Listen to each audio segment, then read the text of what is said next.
on the eve of her daughter's wedding, just as the shadows of evening deepened on a cold November day. 46-year-old Candace O'Keefe Fagioli sat in the middle of the bed in her dimly lit hotel room. Her smartphone streamed Sinatra songs with the volume set to a comfortable and easy-to-listen level. With a glass of wine in her hand and Francis Albert's silken voice calling for love and everything wonderful, she leafed through the special photo album that her daughter had left for her in her room upon check-in a few hours before. The album contained photographs of Candace and her husband from her own wedding almost 25 years ago.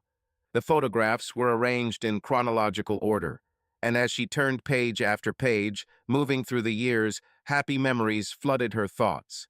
Although some of the memories made her smile and laugh, as she flipped through the last few pages, her eyes began to water and a tear rolled down her cheek.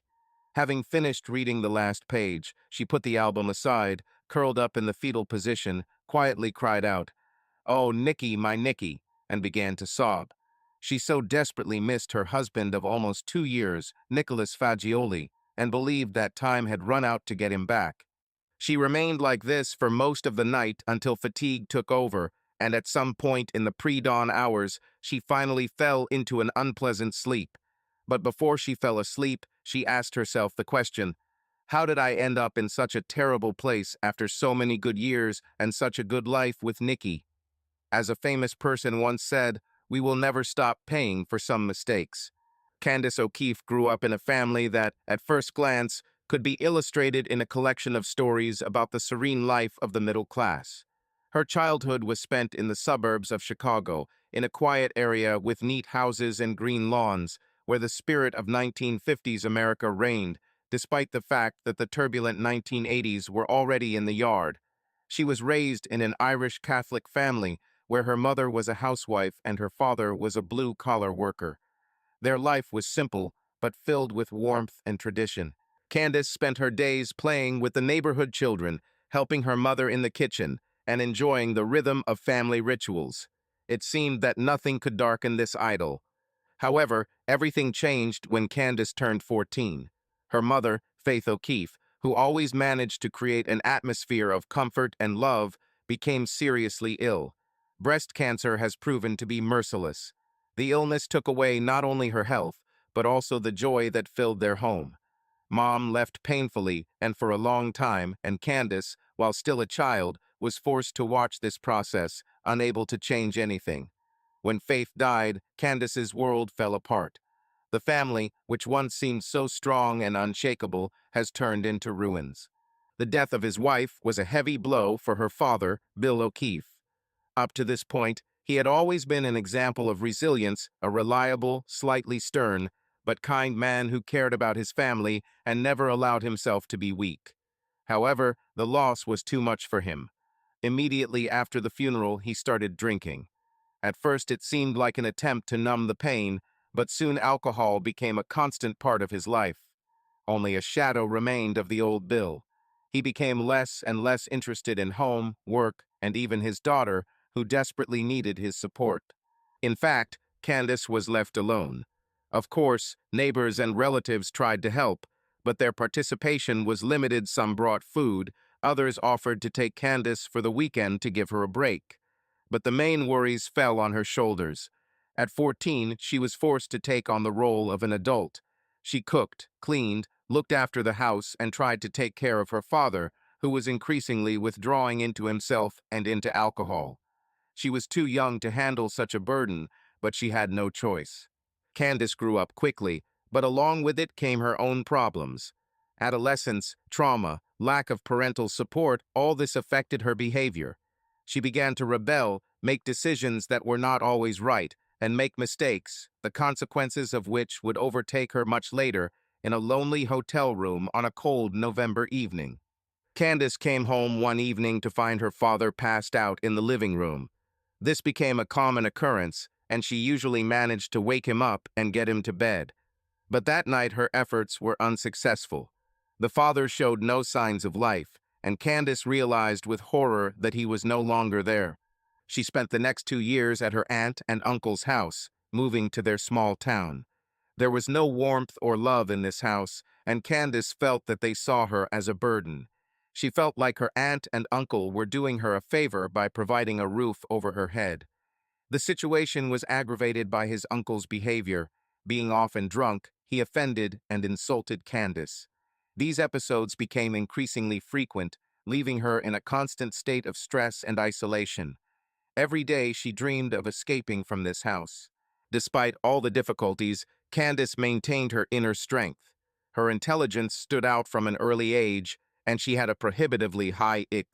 Her hard work and determination helped her withstand difficulties, and her bright appearance and friendly character made her popular among her peers. However, she did not rely too much on her external data, believing that success should come through her own efforts. When she turned 18, Candace firmly decided to leave her aunt and uncle's house. Her dream was to go to college and start a new life. Her intelligence and hard work earned her a partial scholarship to a local college. In addition, she managed to obtain financial assistance and participate in the Study Plus Work program, which allowed her to pay for her studies and modest housing. Although her life remained Spartan, for Candace it was a chance for freedom and the beginning of a new stage. In college, she chose to major in science, as she was always interested in the nature of things and strived to discover new things. Her academic success quickly attracted the attention of teachers. Despite constant financial difficulties and lack of free time, Candace found joy in her studies and research. The time she previously spent suffering at her aunt and uncle's house was now devoted to self-development and achieving goals. Candace also found support among new friends. Her bright personality helped her network, and she soon gained a small but loyal group of close people. These friendships became a source of strength and inspiration for her. In her second year of study, she began working as a teaching assistant in the department, which allowed her not only to improve her financial situation, but also to gain valuable experience. Candace realized that her future was in her hands and continued to work hard to one day achieve her dreams and leave behind the pain that started her adult life. It was hard for her at first. However, Candace worked a few nights a week as a waitress in a local pub, which was mostly frequented by students. As is often the case in such establishments, there were also sexual predators preying on vulnerable young students. Unfortunately, Candace was no exception, and she quickly fell in love with a slimy and charming guy named Sonny Cordoleone. For Sonny, seducing another girl was not difficult at all. Tall, well-built, with a dark, southern Italian appearance, money, and a stream of lies that worked like magic on impressionable young female students, he epitomized the bad boy stereotype. To use a well-worn phrase, Cordo was more successful than a toilet. Imagine this type, that's what Sonny was like. However, Sonny's goal in pursuing young girls was not just for his own sexual gratification. This was a pleasant bonus to his work. He worked for local mobsters who ran nightclubs in the Chicago area. Finding girls was part of his duties, and his bosses demanded high results from him. His job was to lure young women into their clubs, where they became exotic dancers, but in reality girls of easy virtue. Club owners were looking for girls with a girl-next-door look, which was especially popular with clients, and Candace fit that description perfectly, like no one else Sonny had met in a while. Candace was about 165 centimeters tall, with a figure worthy of a magazine centerfold. Her breasts were not too big, but quite attractive. Her facial features and demeanor were reminiscent of Taylor Swift, only with a little more appetizing curves. It was that same image, a seductive girl with an innocent, almost juvenile look. Her deep blue eyes and shoulder-length blonde hair with a slight wave framed the fresh, as if cleanly washed Irish oval of her face, which made her appearance so attractive that middle-aged men with greedy pleasure paid money for it. Sonny knew he simply had to get Candace involved. If she brought in enough income, he was entitled to generous bonuses and interest on her earnings. Of course, he wasn't going to miss out on the extra benefits of her body that were considered part of the deal. This was his specialty, and he almost never failed in turning young girls into submissive and dependent women. Candace was serving drinks from her side of the bar when she first spotted Cordo. It was obvious that he was looking at her, trying to catch her eye. He succeeded. She quickly succumbed to his gaze and became so distracted that she almost tripped while serving a table. The first thing she noticed was his seductive brown eyes, which seemed to attract her. Cordo's magic has already begun to work, and they haven't even met yet. However, there was a subtle warning hidden in those eyes that Candace recognized, but quickly ignored due to the sexual tension building within her. This was another mistake that Candace ended up paying dearly for. Behind those eyes hid an ominous spirit that, once released, would destroy everything good and bright in her life. Cordo and two of his friends were sitting at a table in another waitress's service area. Candace asked her colleague for permission to serve them. As she walked over to take her order, Sonny's soft and sweet chatter began, and he quickly struck up a conversation with her. Candace wrote down their order, but Cordo gently took her hand as she walked toward the bar. "Sorry," Cordo said. "I know this may sound like a banal compliment, but it seems to me that we have already met." "Yes, I have the same feeling," Candace lied. "I may have seen you here before." "You know what? I finish in 15 minutes. Maybe you can wait and we can talk." "Of course," Cordo replied. One of his friends remarked, "That's it, Cordo. You did it in record time. I'm proud of you." "Where did you learn this art?" he asked with a grin. An hour after their meeting, Candace was already sitting in Cordo's car behind the bar. The conversation quickly turned into what Candace perceived as romantic kissing. Cordo only skillfully played this role. It all ended with him convincing her to do what was the beginning of the end of her old life. An hour after the meeting, Candace was already in Cordo's car behind the bar. Their conversation led to what Candace thought was a romantic kiss. Cordo staged the romantic part. Cordo and Candace continued to communicate. The atmosphere between them became more and more confidential. He skillfully used his charm to establish contact with her. Their conversations deepened and Candace began to open up about her dreams and plans. Cordo, in turn, showed incredible sensitivity, supporting her in everything.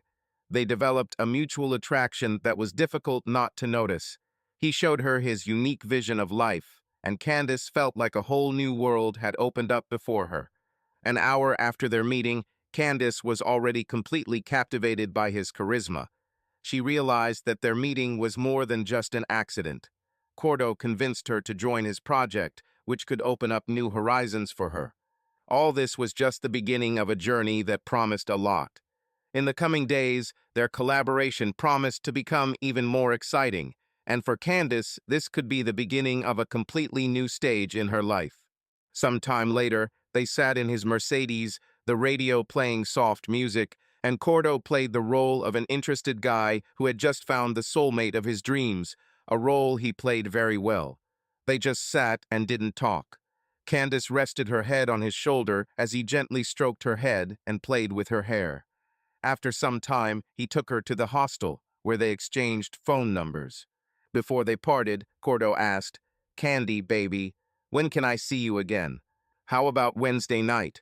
I have a fairly full course load and exams are coming up, but I don't have classes on Wednesday." "Wednesday," Cordo replied. "I don't know how I'll wait that long." Candace smiled, kissed him tenderly, and then got out of the car and headed to her dorm. The next day was Sunday. For Candace, it was a day of studying and doing homework. She was surprised when there was a knock on her dorm door around 3 o'clock in the afternoon. Her roommate went to answer the door and returned a few minutes later with a dozen red roses for her. Candace looked up from her books, saw the roses, and thought they were for her roommate. When she was told that they were for her, the thoughts of the previous evening returned. In high school, none of the boys even looked at her again once they were done smoking. "Roses, all I did was give the guy pleasure," she thought. "This guy is special. This is definitely not a high school." The card that accompanied the flowers read, "Last night was so special. I can't wait to see you again." Cordo talked nonsense like a star pitcher. Little did Candace know that she would be playing in the big leagues. She fell deeply in love with Cordo. She thought she was in love. To Candace, Wednesday seemed to take forever to arrive. Cordo picked up Candace at her dorm and headed to a local 5-star Italian restaurant. Candace felt special and dressed for the occasion.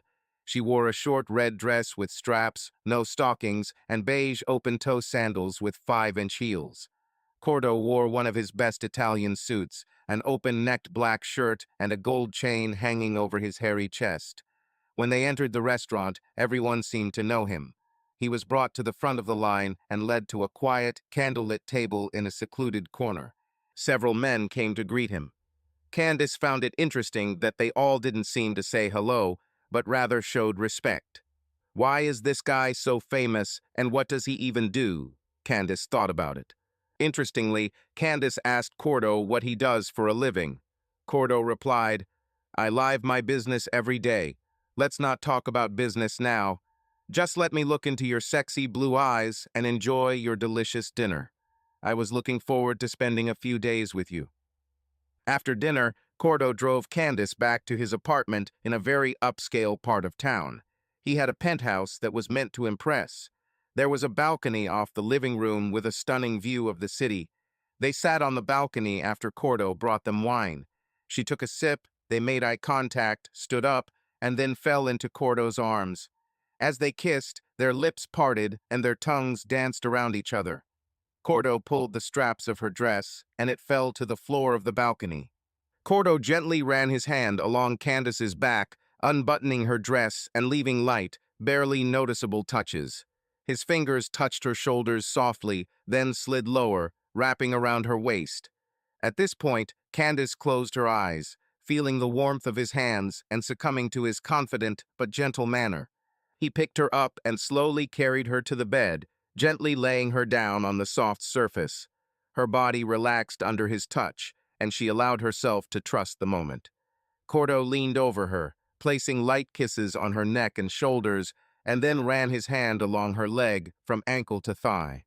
Candace moaned softly, feeling his caring movements fill her with a sense of warmth and anticipation. He continued to explore her body with attention and tenderness, his touch like a gentle dance that awakened every cell of her being. When she reached out to him, their eyes met, full of trust and desire. She whispered his name, and Cordo smiled and leaned down to kiss her. There was no rush in this intimacy, only tenderness and mutual enjoyment of each other. Cordo moved with an amazing sense of rhythm, his hips moving in smooth circles. His every movement seemed calculated to give her maximum pleasure. Candace felt a new wave of pleasure flare up in her body. "Oh, Cordo, please don't stop," she whispered, gasping for breath. He continued, each time adding more and more intensity to his actions. Their breathing became more and more ragged, sounds of passion filled the room. Candace clung to the sheets, feeling her body completely surrender to this moment. Cordo took her by the hips, lifting her slightly to change her position. He moved with confidence and strength, his gaze focused only on her. "You're incredible," he breathed when their eyes met. Cordo's words seemed to ignite sparks inside her, making her heart beat faster. He pulled her to him again, hugging her waist, and continued his movements, which led them both to the peak of pleasure. When their breathing became calmer and their bodies relaxed, they remained close for a long time, enjoying each other's warmth. It was a moment of absolute intimacy, when words were unnecessary, and everything they needed was in their glances and touches. The scene was repeated twice more that night before Cordo drove Candace home around 1 a.m. She would have gladly stayed all night, but she had classes the next day. As Candace fell asleep that night, she was sure she had met her knight in shining armor. She did not yet know what awaited her ahead. In the following weeks, Cordo continued to pamper Candace candlelit dinners, romantic evenings, each of which ended with amazing sex, which she increasingly confused with love. She gave up her Saturday shifts at the bar, as those evenings were always their special ones.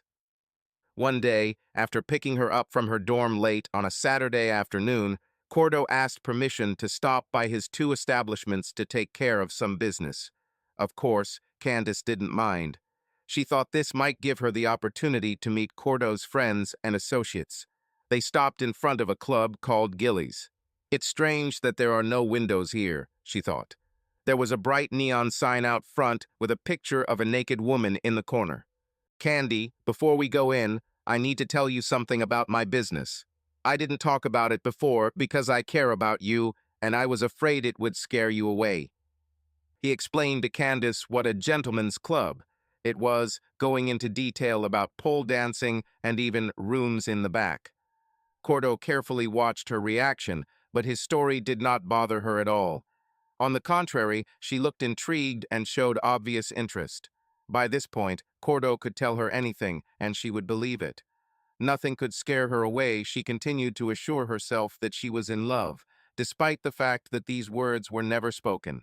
He led her through the back entrance to the club office. There, Cordo introduced her to the club manager, a guy named Waldo Gronsky. Waldo combined his position with work as a bouncer. The second bouncer was former boxer Packy, whom Cordo also introduced to her.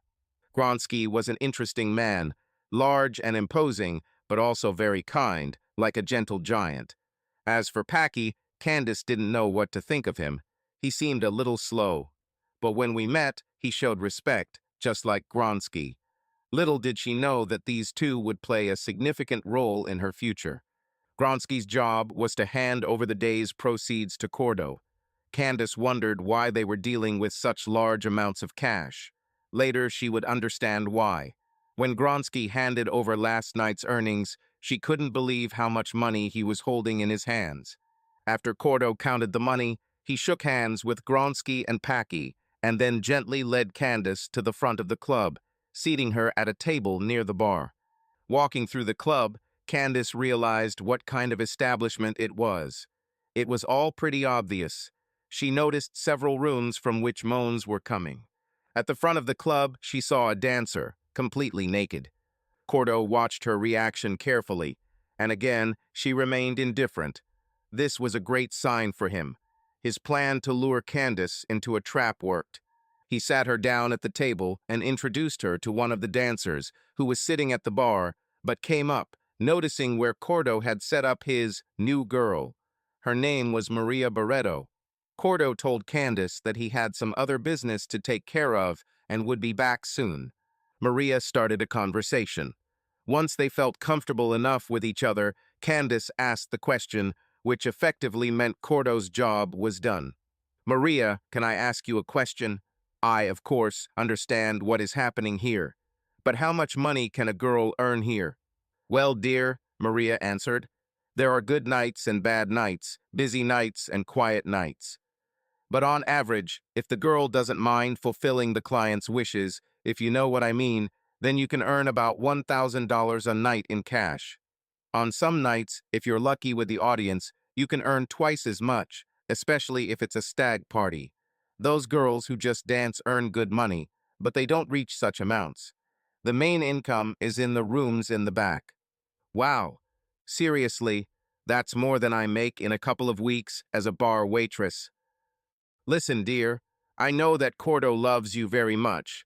He may not like the idea of you working here. If I were you, I would cautiously ask him such questions. If you work here, you don't have to worry about security. Gronsky and Packy will protect you from all the crazy people we sometimes meet here." Of course, Maria also knew how to show off beautifully. She understood perfectly well what plans Cordo had for Candace. Maria made a subtle sign to Cordo with a nod of her head, which Candace did not notice. This prompted him to return to the table. "Thank you for keeping her company, Maria. Are you ready, honey?" Candace nodded. They made another stop at another Cordo club, the New Congress Club. Same type of neon sign, same decor. Later that evening, after Candace had sex with Cordo for the second time, they got cozy together. Very quietly, she asked, "Cordo, you know that I have serious money problems, right? That's why I'm in a work-study program and also waitress a couple times a week. Maria told me how much the girls at Jilly's earn. I have to tell you, and I hope you don't get mad, but what would you think if I asked permission to work there?" It sounded in his head, "Yes, gotcha," but outwardly he frowned. Cordo told Candace that it would be hard for him to accept the fact that other men would look at her body and do to her what only he had done so far. But he also said that he understood her financial situation and would agree if she really wanted it. He added that he would ask one of the girls to help her the first few nights to show her how things worked.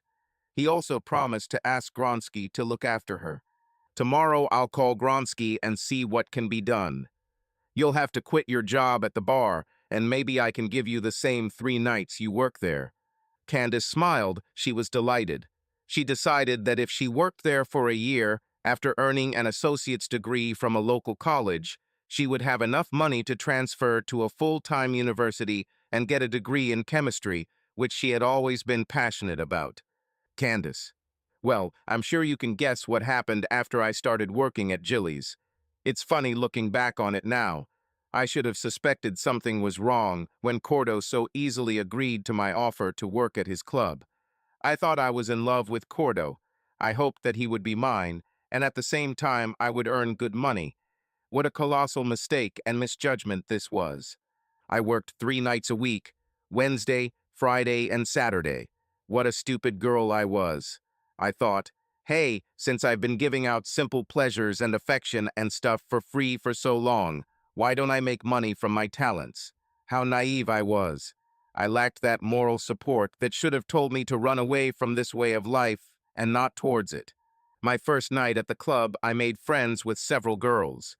Besides Maria Barreto, 2 other girls gave me an orientation. They were Keith Forrest and Sandra Lomax.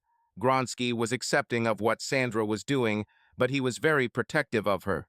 However, he and Packy protected us all. They often threw strange people out of the club, but not without beating them thoroughly to keep them from coming back. I don't need to go into detail about what happened in the back rooms. I'm sure you understand everything yourself. Let me just say that if the pay was decent, I participated in everything voluntarily. And I mean in everything. I even volunteered for all the bachelor parties. By that time, I was already taking birth control pills, so there was no risk of pregnancy. However, the club had a rule. The use of condoms is mandatory. It may have saved me from an STD. Soon after I started working, I developed a certain reputation. There are rumors that there is a supposedly great new girl at Jilly's. Every wealthy client who came in wanted to try Candy O's. This was my new name. One client, whom I was told was a capo in the Chicago Mafia, began to come to me every week. His name was Al Munger. I later found out that he was the main man, the godfather, in the Chicago area. I think Al, despite the fact that he was much older than me, felt some strange attraction to me. He was obsessed. It was a little scary, but he treated me well and his tips were incredible. I saw Cordo less and less. I missed his attention, and I couldn't understand why we were moving away, but gradually I began to realize what was going on. One Saturday, after work, I decided to go to his apartment. I haven't been with him for a couple of weeks. He opened the door and basically told me to get out. I looked through the slightly open door and saw a young girl on his bed. Apparently, they were making love when I interrupted them. I started crying right on the threshold. Cordo told me to pull myself together and hit me so hard that I flew several meters and fell on the floor. Then he slammed the door. Then I realized that all his courtship was a performance to lure me into the club. I cried, but got up, shook off the dust, and returned to the hostel. This may be hard for you to believe, but during all this time I continued to get excellent grades in college. I had a very sharp mind and didn't have to study as hard as others. I was on my way to earning an associate's degree in science. You may not believe it, but I was a total science nerd. My dream was to get a degree in chemistry and one day teach in college. I know. How could a girl of easy virtue like me get a doctorate in chemistry? I myself am amazed that I had such ambitions and that I was able to realize them. Fast forward a year. My last semester was over, I had finished my associate's degree and was still working 3 nights a week at the club. Over the past year, I have been able to save most of the money I earn. By the time I graduated a few months later, I had almost $75,000 in my account. At this rate, I wouldn't have to work when I went to university. You have to understand that this was the early 1990s. $75,000 was a huge amount back then. Tuition costs about $150 per credit. The full load cost less than $5,000 a year, including accommodation and other expenses. Of course, you can probably guess that my time at Jilly's didn't end well. This was inevitable for most of the young girls who worked there. I knew I needed to get out of this life and go back to school, but I couldn't figure out how to do it. I saw what happened to other girls who tried to leave. Cordo indirectly helped me escape. One night, he walked into a bar, grabbed me by the arm, and dragged me into the back room. He was drunk to smithereens, not at all. He told me things like, "You know, I really loved you, and it was hard for me to give you up to this place. I never thought that you would become the bitch and prostitute you have become. You are nothing more than a dirty, lousy, easy girl." He tore off my skimpy outfit and knocked me to the floor. After some time, Packy apparently got nervous and decided that Cordo might kill me. I think he really could have killed me if Packy hadn't knocked down the door. Hearing the sound of the door hitting, Cordo pulled away from me, pulled a gun from his jacket pocket, and shot at Packy. He then pointed the gun at me and said, "Now you're going to die and go to hell, you damn prostitute." But Cordo did not notice that Gronsky entered after him, having heard the shot. He grabbed a chair and hit Cordo in the back of the head, knocking him out. I was sure that he killed Cordo. Gronsky told me to quickly get dressed. He then drove me to my dorm, helped me pack my things, and put me on a plane to Newark Airport. Before I left, Gronsky told me, "Baby, I always knew that you didn't belong in this club and this life. Get out of here and never come back." When I arrived in Newark, I was able to contact one of my high school friends with whom I had kept in touch. According to my plan, I was going to stay with her for a while. She took me in for a few weeks until I could come up with a more permanent option. Shortly thereafter, I attended the University of New Amsterdam in Westchester County, New York, with my grades and SAT results. It was not difficult to enroll in a bachelor's degree program in chemistry. I got a job through a work-study program, and things took off. One thing I realized when I fled Chicago was that if I continued to live the way I was living, it would be a road to self-destruction. I thought a lot and came to the conclusion that my sexual behavior, which began after the death of my father, was completely abnormal. I needed to change, and quickly. I think seeing Packy get shot gave me my wake-up call. I turned to the University Medical Center for advice. With their help, and through the process of growing up, I was able to leave this destructive part of my life in the past. The only silver lining to all this is that if I hadn't fled to New York, I probably would have chosen a university closer to Chicago. And if I had not entered now, I would never have met my Nikki. He also studied there. When she arrived at Newark Airport, the first couple of weeks were difficult for her until she was able to settle into a dorm. Her early departure from Chicago landed her in New York a few weeks before the start of the fall semester. She was able to stay with a school friend in New York. All the time she was in New York waiting for classes to start, and for a long time after, she was afraid that her past in Chicago with Sonny Cordoleone might catch up with her. She constantly looked back wherever she went, afraid that Cordo or one of his men might be watching her. Over time, this fear began to subside as she settled into a university and immersed herself in her studies in Westchester County, New York. Candace decided that she needed to change something in her life. The terrible scene at Jilly's that last night before her escape shook her to the core, making her realize that if she didn't come to her senses immediately, she would have nothing to lose. It was this shocking incident that brought her back to reality. She knew that she had the mental capacity to succeed in school and that she could cope if she changed her life. For now, thanks to her work-study program, grants, and the money she'd managed to save while working at Gillies, financial worries were a non-issue for Candace, at least for the foreseeable future. Since she already had an associate's degree and now transferred all her credits, she knew she needed to focus on 2 more years of school and see it through. With a bachelor's degree in chemistry, she could get her dream job and then apply to graduate school. But that was still a long way off. Candace has also matured enough to realize that she needs emotional support due to the traumas she experienced during her childhood and adolescence. So she took the opportunity to see a school psychologist. She saw a therapist twice a week throughout her first semester. One of the things she realized was that she suffered from sex addiction. At the time, the condition was not considered a recognized psychological disorder, but her therapist was very progressive and used some unconventional methods to help her recover or at least suppress her addiction. The good news was that Candace acknowledged her problem and realized she needed help. This was the first step, and she really progressed. Her grades were excellent. Working as an assistant in a chemical laboratory as part of the training program was successful. Candace and her therapist decided that she should abstain from dating, sex, and partying for the first semester. This was not easy for her, as sex in any form helped her cope with her inner demons. But she pulled herself together and finished the semester with a perfect 4.0 GPA, despite the difficulty of some advanced science and chemistry courses. She took a waitress job between semesters before classes started in January. There were many temptations during this period, but thanks to the support of her therapist, she managed to refrain from short-term and long-term relationships with men who tried to meet her at a restaurant.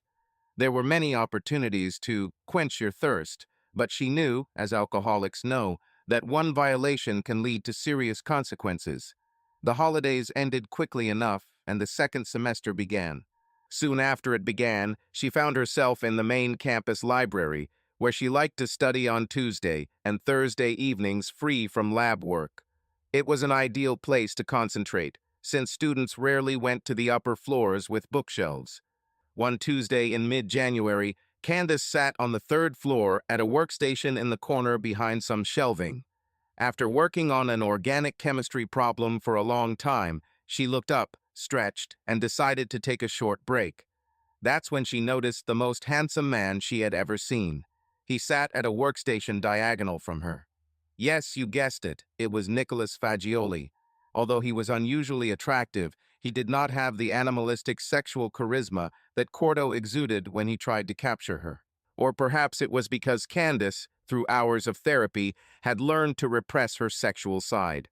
However, Nicholas exuded something that she had not seen in any other man, a mixture of sensuality, masculinity, and purity. It was difficult for her to describe, but she felt it instantly as soon as she looked at him. It definitely woke up her hormones and brought on a lot of emotions. Nicholas felt that someone was looking at him. Raising his head from the book, he met her gaze. It seemed to him as if someone had placed electrodes on his chest and turned on the current. His heart literally jumped when their eyes met. Candace quickly buried her head in the book again, trying to avoid the feeling that had overtaken her. Nicholas, being extremely shy, also lowered his head, but was so stunned that he quickly packed up and left. When Candace looked up again, he was gone. One of her lab colleagues was sitting at a workstation across from the one where Nicholas had just been. Candace walked over and asked if he knew the guy. "Oh, are you talking about St. Nicholas?" she asked again in bewilderment. "His name is Nicholas Fagioli, a third-year captain of the varsity baseball team and their star catcher. They call him St. Nicholas because he's completely clean. He never dates, he doesn't drink, he doesn't go to parties or get-togethers. Basically, he studies, plays baseball, and works out in the gym in the off-season. They say he wants to go to seminary after graduation. But the guys also say he might get an offer to play professionally. Baseball, he's so good. One more thing, if you think you can attract him, keep in mind that he often hangs out with another guy on the team whose name is Mickey Mackay. They are said to be secret lovers, so they avoid everyone. Really? A real loss. I would have attacked him instantly."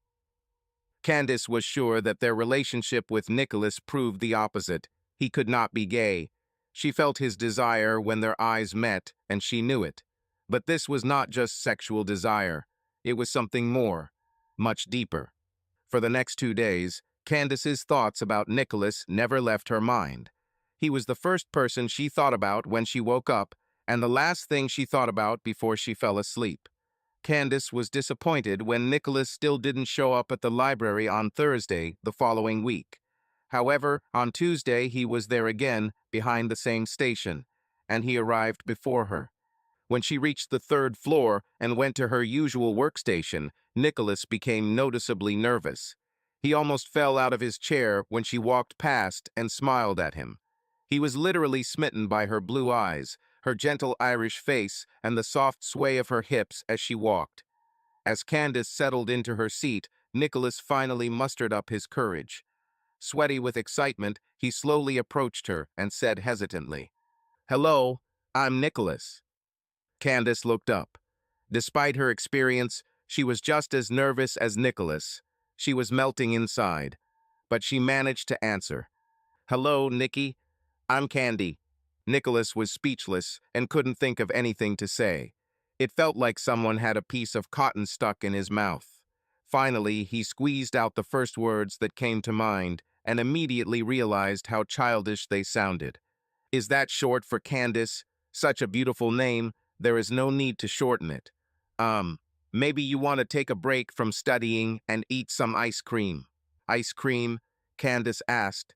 She definitely didn't expect such a phrase, and she couldn't hold back the quiet chuckle that escaped her lips.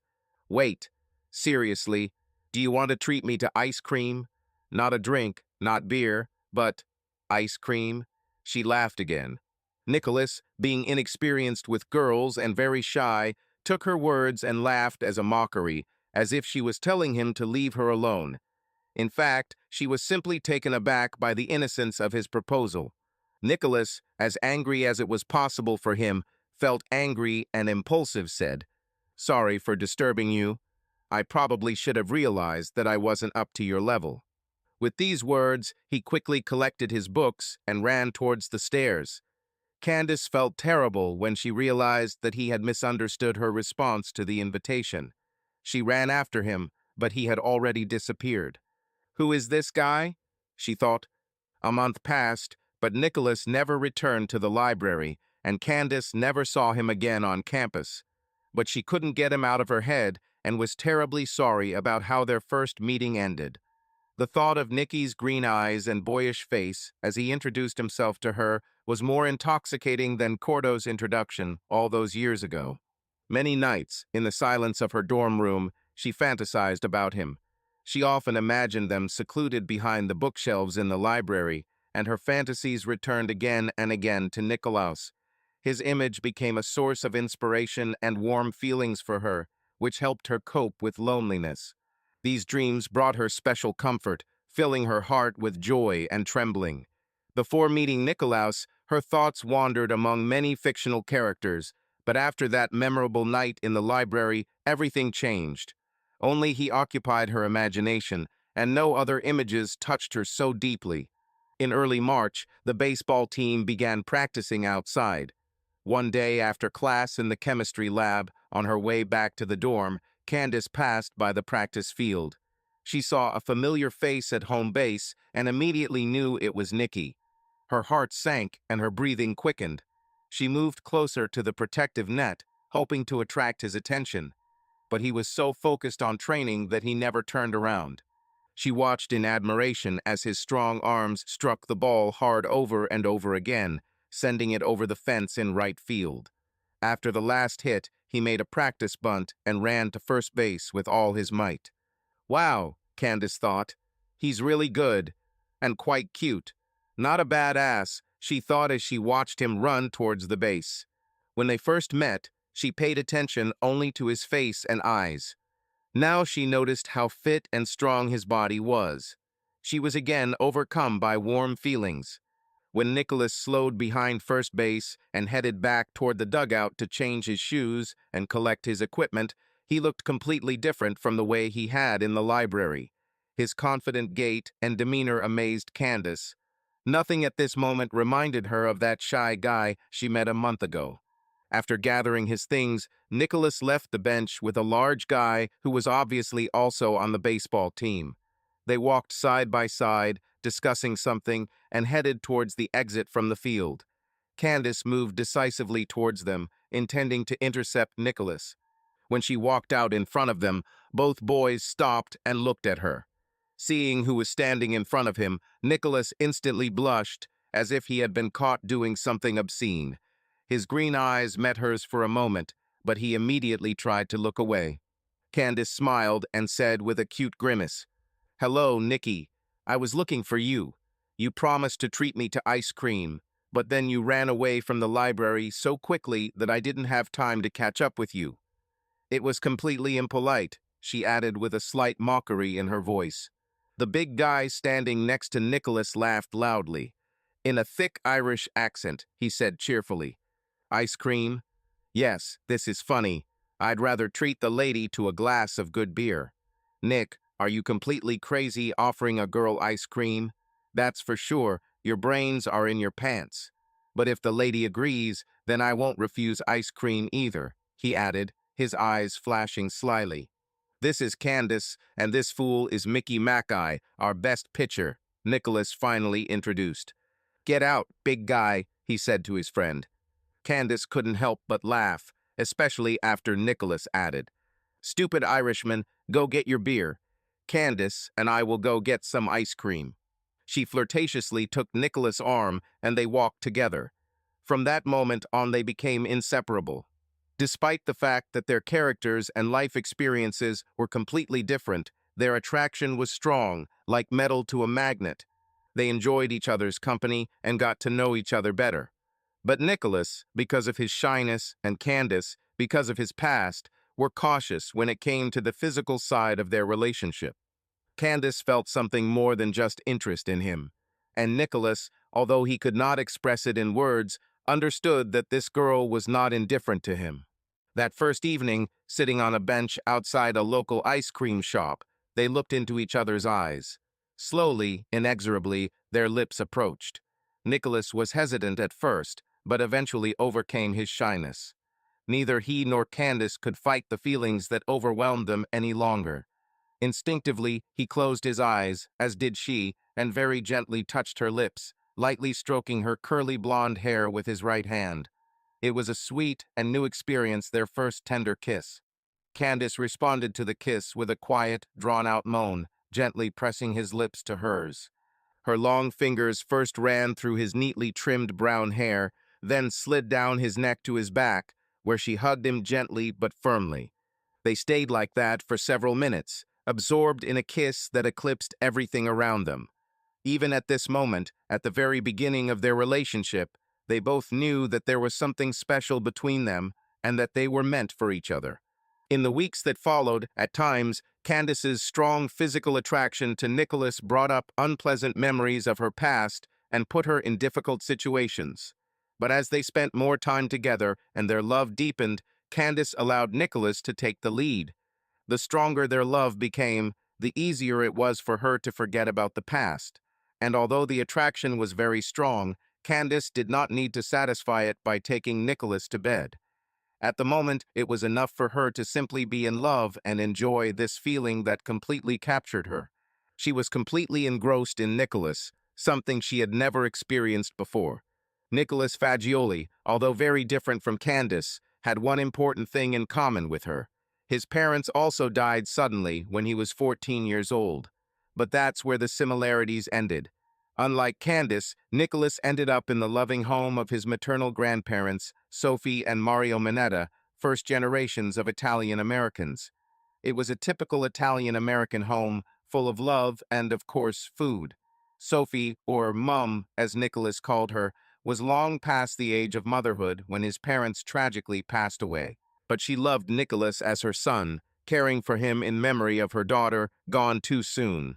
Mario Mineta, or Papa, expressed his love less explicitly, but tried his best to be a father figure to Nicholas.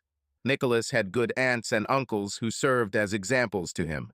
He was especially close to his maternal cousin, Tony Rome.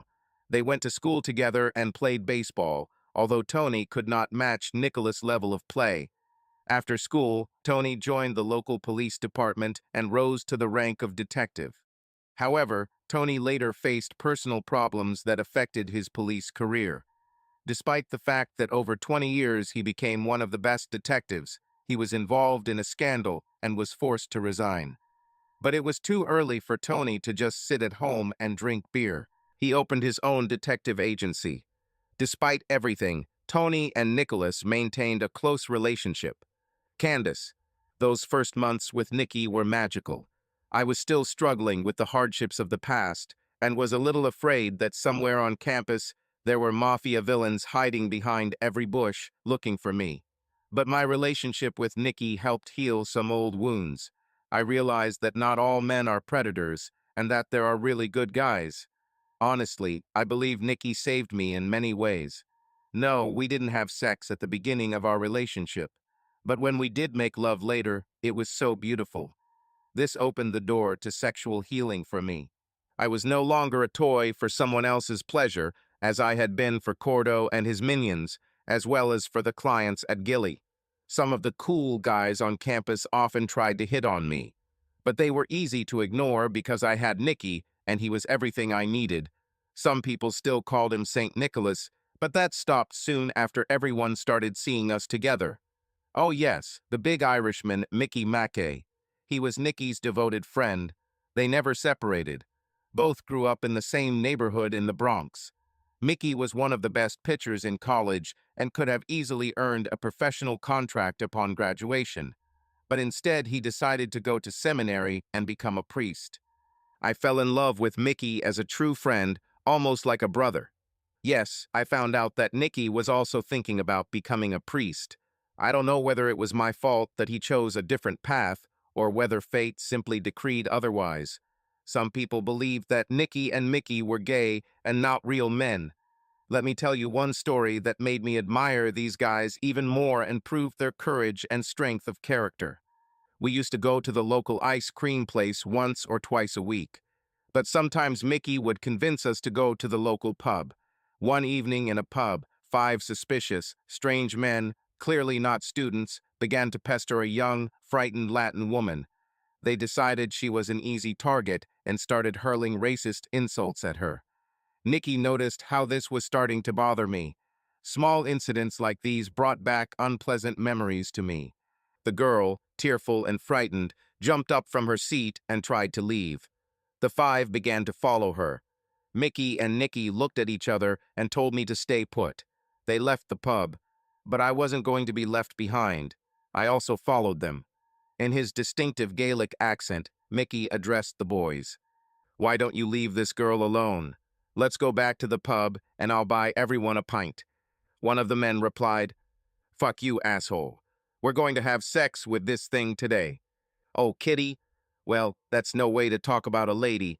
We'll see, guys," Mickey said. With these words, all 5 rushed at Nicky and Mickey.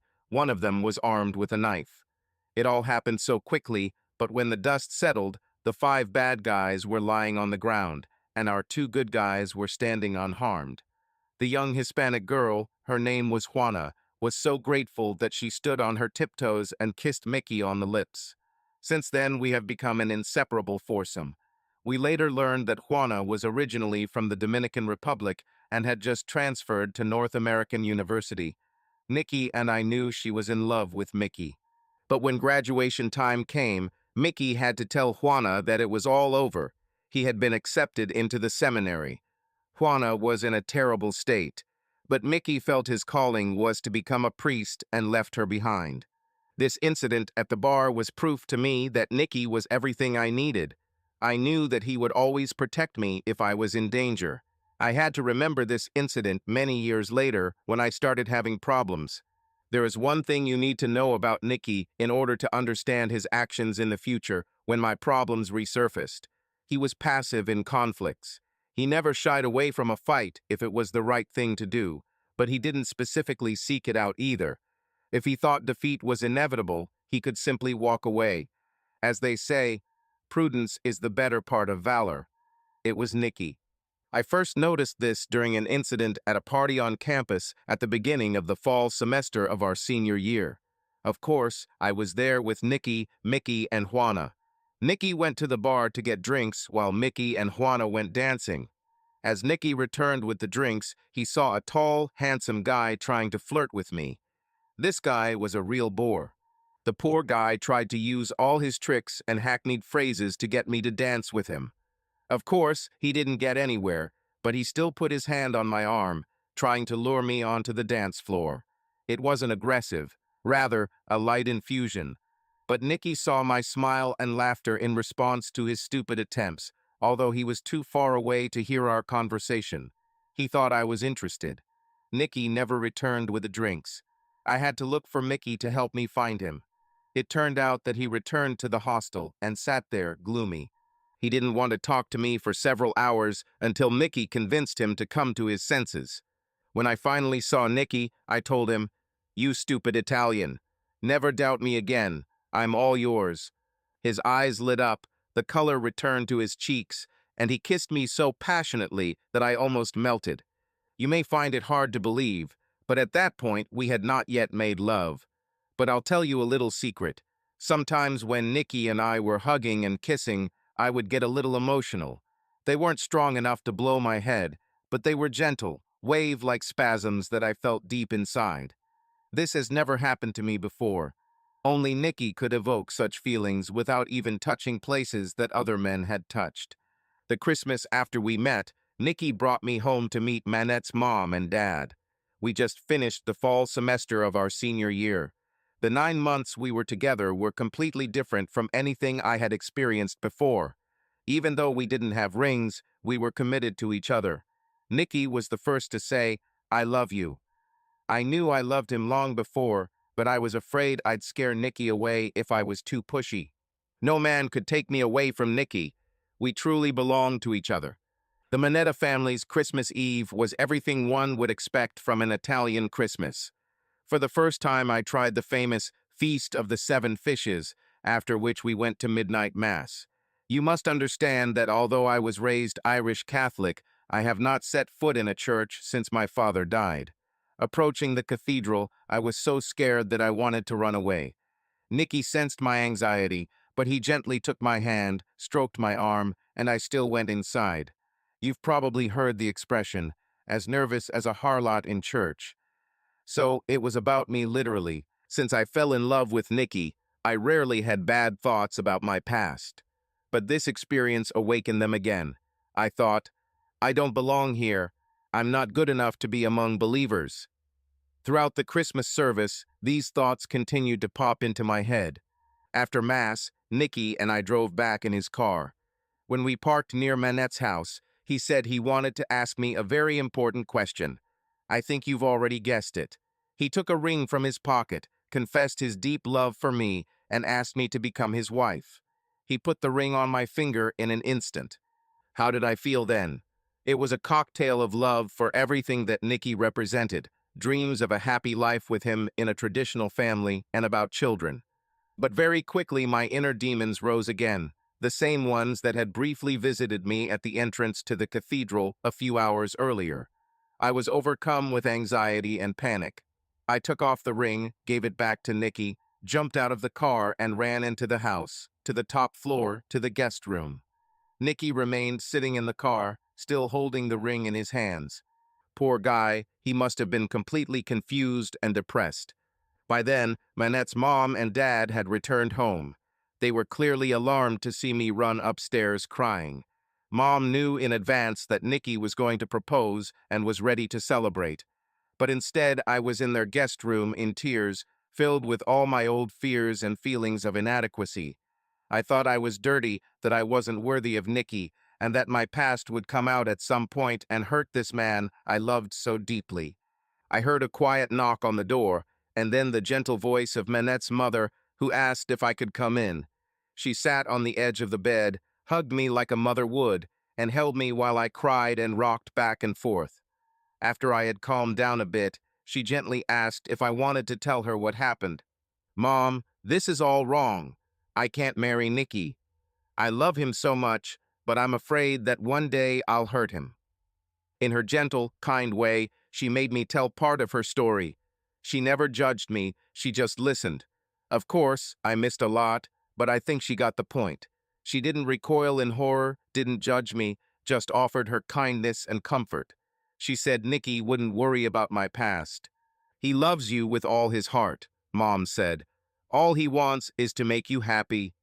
I know, Nicky, you will take care of each other." I didn't say a word to my mother in response, but she continued to hold me and stroke my hair. She suggested that when the time came, I should tell Nicky my story, but I never did, and she took my secret with her to the grave. After I calmed down a little, I went downstairs, hugged Nikki, and told him how much I wanted to be his wife. He never questioned my outburst at the time of his proposal. He simply put the ring back on my finger and hugged me tightly. Mom and Dad got out a bottle of champagne that they had chilled ahead of time, and we exchanged Christmas gifts. My gift to Nicky was a gold crucifix chain. Since that night, he never took it off, except the day he left me. But I won't get ahead of myself. This is only part of the story. Later that week, the Manette family went to visit their cousins. Nicky and I had the house at our disposal. He surprised me with breakfast in bed. We never finished breakfast. We were so full of love and desire for each other that the inevitable happened. We were both ready for this. Although he never said it was his first time, I knew. He was careful, but very gentle and loving. I put the breakfast tray away on the nightstand, ready to continue my morning with Nicky. His warm gaze met mine, and I smiled, touching his shoulder. We exchanged gentle touches, and I helped him get rid of his outerwear, lightly running my hand over his chest. Our intimacy became deeper and deeper, and I felt a connection growing between us. Nicky responded to my actions with tenderness and trust, which made this moment special for both of us. We took our time, enjoying every moment, until he relaxed in my arms, giving in to his feelings. "Sorry for being so quick," he said. "SHH," I replied. "We have the whole day ahead of us." Nicky and I decided to take our time and spend time together, enjoying the peace and comfort. The morning light softly penetrated the room, creating a warm, almost fairy tale atmosphere. We slowly woke up, enjoying the moment and each other. I asked Nicky to help me take off my nightgown. His gestures were so gentle and caring that it created a special feeling of closeness. There was silence in the room, broken only by our voices and light laughter, which filled us with lightness and joy. When he started talking about condoms, I decided to play along with his thoughtfulness and offered my help. This moment, seemingly simple and ordinary, unexpectedly turned into a touching and slightly funny episode that we will surely remember. We laughed while doing everything together, and this spontaneity only brought us closer together. After that, Nicky sat down in a large chair in the corner of the room, and I joined him. Sitting on his lap, I felt completely protected and loved. We just sat there, hugging each other, enjoying the warmth of our bodies and every second we spent together. He held me tightly, but at the same time tenderly, as if he was afraid that the moment might disappear if he loosened his grip. His kisses were so soft and sincere that I felt the tension that had accumulated over the days simply melt away. He paid attention to my every movement, every gesture, as if he was afraid of missing something. We spoke little, but it was not necessary. Words were superfluous in a moment filled with so many emotions. We continued to enjoy each other's warmth and tenderness. His touch seemed almost magical, and his sincerity made this morning very special. I felt how care and love filled the room, making it our little world, in which there is only room for the two of us. These hours we spent together will forever be remembered as the moment when we were completely open to each other. The morning began not with fuss or plans, but with tenderness that enveloped us like a soft blanket. We just enjoyed each other and how wonderfully we could spend time in absolute harmony. We spent the entire day in bed, not even leaving to get a snack, just holding each other, not exchanging words, but enjoying the way our bodies communicated with each other. Although I definitely wasn't a virgin, I realized that this was the first time someone had actually made love to me. In my mind, it didn't even compare to what happened in high school or Gilly or Cordo. It was completely different. I realized that this is how sex should feel. When I was dating Nicky, I learned that he was absolutely obsessed with Frank Sinatra. He inherited this passion from Papa Manette, who owned all of Sinatra's albums and films. We drove Nicky's red convertible with the top down and listened to Sinatra's music. New York once had a radio station whose signal was so strong that it could be heard even in Westchester County. On Saturday nights, we would park in the car somewhere and listen to a show called Saturday Night with Frankie. I know you're probably thinking that this St. Nicholas is just too good to be true, that he's too correct. And so it was, and I loved it. While other guys were jumping around in mosh pits, listening to hard rock and getting high, Nikki and I were listening to Sinatra and making out in his car. Like this, the girls from Gilly would never believe it. When we returned to university for the spring semester of our senior year, Nikki and I practically lived together in his dorm. There were 2 bedrooms, so privacy was no problem. His neighbor Mickey was like our brother. Our close relationship was not planned, but it was never forced. Nikki never tried to take advantage of me. We were just very sensitive to each other's bodies. When it happened naturally, and it was wonderful. I've wanted to be with Nikki this way my whole life. Although Nikki started out as an innocent boy, he became a true master, finding new ways to please me every time we made love. In the spring, right after graduation, we moved in with Nikki's mom and dad. They treated me like a daughter. Of course, I lived in the guest room. We were engaged and in love. But Nikki soon had to leave as he signed a contract to play for a minor league team with the Sussex County Federals in New Jersey, which was the farm club of our local major team, the New Amsterdam Federals. Since it was a New York-New England league, all games were played within driving distance.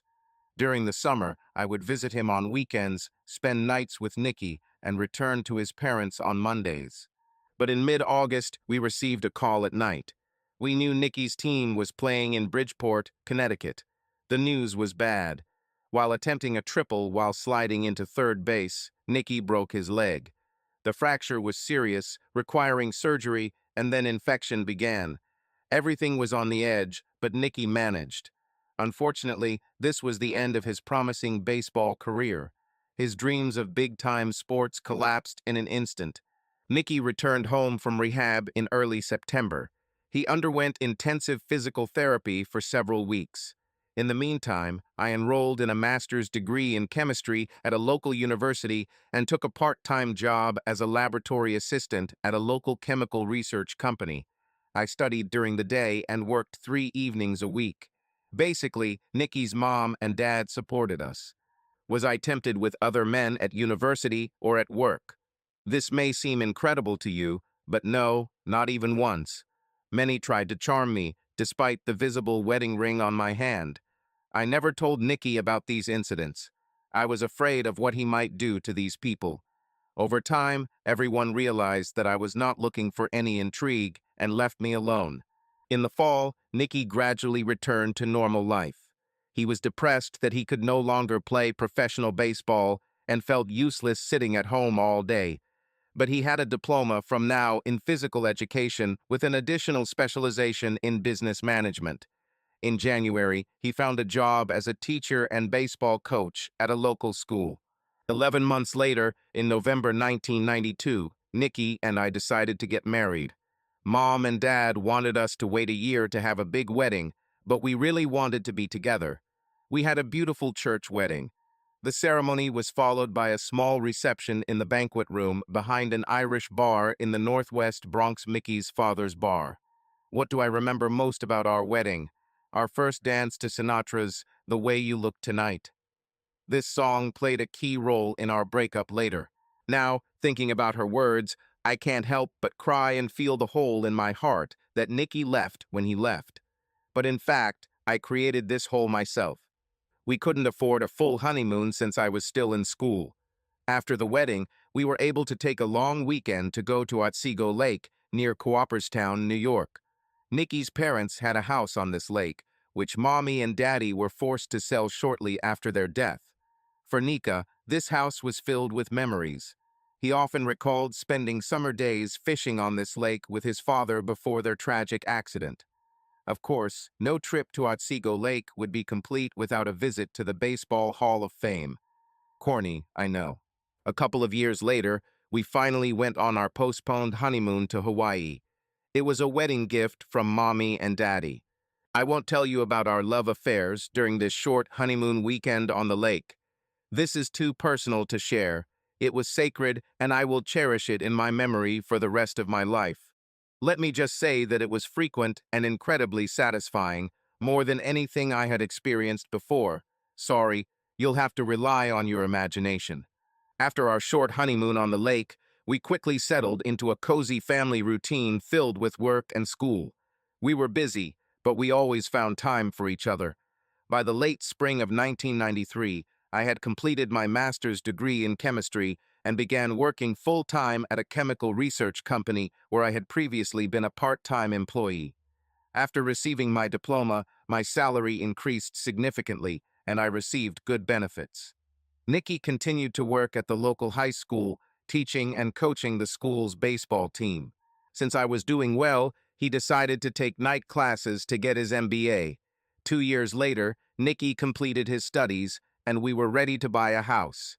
It was a little sad because we had to leave Mommy and Daddy, but we actually moved just a few blocks away. Our son, Mickey Mackay Fagioli, was born in late 1993, and our daughter, Faith O'Keefe Fagioli, was born in 1995. We have had great fun raising our children, and with Mommy and Daddy, we had a real and loving child care service. Nikki and I decided that we would both work to pursue our professional aspirations and maintain the standard of living we wanted. Mickey followed in his father's footsteps and took up baseball. He currently plays professionally for the affiliate of the New Amsterdam Federals, our local major league team. Faith is in medical school. In this, she took after me. It may sound cliché, but Nikki and I truly had a fabulous life. He worshipped the land I walked on and lived for our children. Nikki was an amazing father in every way. Despite his busy schedule, he always made time for the children, and not just at important events like little league games or dance recitals. He made sure our family was always doing something together. Hiking, fishing, going to baseball games, or just going to the movies. I never felt widowed by golf or football. Saturdays and Sundays were always spent with family, except when Nikki or Mickey had baseball games or practices. Nikki and I always kept ourselves in good shape. We played sports almost every day. At 46, he was still fit and turning into a real middle-aged, handsome man. At parties and social events, women could not take their eyes off him. But he always remained mine. I've never had any reason to be jealous. The only woman who gave me any concern was a certain Beatrice Ocean. She was the sole owner of the New Amsterdam Federals. Yes, our son Mickey plays in this organization. We'll talk about Miss Ocean later. Although Nikki was a virgin before our engagement, he turned out to be a real dynamo in bed. This man had such sexual talents that satisfied me completely. Our relationship in bed was never mechanical, boring, or monotonous. It was always exciting, even after so many years. Of course, over time, the frequency decreased slightly, but became normal. I never counted how many times a week this happened. Some weeks it was more, some weeks it was less. But no matter the frequency, we both remained satisfied. After 23 years of marriage, we were still in love with each other. Every few weeks, we went to Otsego Lake to spend time alone. This weekend was very special. Nikki lit the fireplace to make the house warm and cozy. He slowly undressed me and carried me to the fire, laying me face down on the carpet. It always started the same way. He started by gently touching my lips, neck, and area behind my ears, barely touching them with his lips. He then placed me on a soft mat on my stomach and applied warm oil to my back, shoulders, and legs. His movements were soft and measured, as if he put all his care into this process. He paid special attention to the feet and calves, as well as the lower back, where the warm oil seemed especially relaxing. His massage skills were amazing. He worked with both hands, alternating pressure and light stroking, which made me forget about everything. Every time his hands moved along my back, it seemed to me that all the tension dissolved. It was like music rhythmic, perfectly chosen movements that gave peace and pleasure. After the massage, he turned me over, hugging me tenderly, and we enjoyed each other in the soft light of the fireplace. Everything happened slowly and harmoniously, like a dance in which everyone knew their place and rhythm. We surrendered to this moment, dissolving into each other and enjoying every moment of intimacy. Nikki always told me that I was his miracle, that our story was a true love story. He insisted that he was luckier, that he wasn't good enough for me. He was sure that one day I would leave him and exchange him for a better copy, as he put it. It was a fear that for some reason he felt deeply, although I never gave him a single reason to doubt my loyalty or love for him. Although I never told Nick about my past as my mother advised, I always felt that he saved me, despite what he thought. Only God knows where I would have ended up if Nikki had not come into my life. I always felt, and still feel, that I was a homeless person that he found on the street and wanted to take care of me. So many times, when Nikki felt unsure about me, I wanted to tell him my story. I only regret that I didn't do it. It could have saved a lot of pain and heartache in the future. Don't think that we didn't have the problems that ordinary couples have. We were ordinary people. We've had illnesses, financial ups and downs, disagreements about money, and problems with children. But all these are normal life difficulties. The main thing you should take away from this is that through all these problems and trials, Nicky never raised his voice at me, never started a fight, and never left the house in anger. And he had a firm rule: never go to bed in a quarrel. It worked for us. I never wanted another life or another man. Almost 24 years later, I was as in love with him as the day I met him in the college library. Our finances were thriving. In 2002, Nicky got a job as the head baseball coach at a nearby Division I college. Year after year, Nicky coached a successful baseball team. He began to gain a national reputation. He had a special way with pitchers. Several of them became early draft picks and eventually made it to the big leagues. Major clubs have recognized that Nicky has a talent for coaching pitchers. Since 2002, he had been offered coaching jobs in the minor leagues several times, but he turned them down because he didn't want to be away from me and the kids for long periods of time during the season. During this time, he established important connections with Beatrice Ocean and the management of the Amsterdam Federals team. They constantly recruited him to work in the minor leagues. The temptation was great, but in the end, he decided that he could not be separated from us for so long. I started teaching chemistry courses in the evenings at a local college. In 2010, I received a PhD in chemistry. Another dream of mine came true. Our income increased significantly, and we were able to invest money. We ended up buying 2 gyms at the peak of the fitness craze. The income from them, together with our salaries, guaranteed us a very comfortable life. Fast forward to the fall of 2015. Everything went great, as I described earlier. The only sad part was that Mom died in 2007 and Dad died in 2008. We all took it hard, and Nicky fell into a little depression.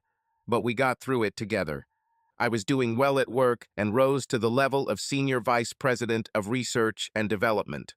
One Thursday afternoon in mid-September, I was sitting at my desk when a girl from the mailroom walked into my office with a special delivery envelope marked "Personal and Confidential." I immediately opened it, thinking it was related to one of my projects. What I saw shocked me to the core and changed my life. There were photographs there, lots of photos, and they were all made when I was working at Gillies at 19. Do I need to describe them? If you didn't miss the first 2 chapters of this story, you can guess what the photos were. All the sexual acts I described that I participated in were there. Every pose, every type of act, even those that are now too disgusting to mention.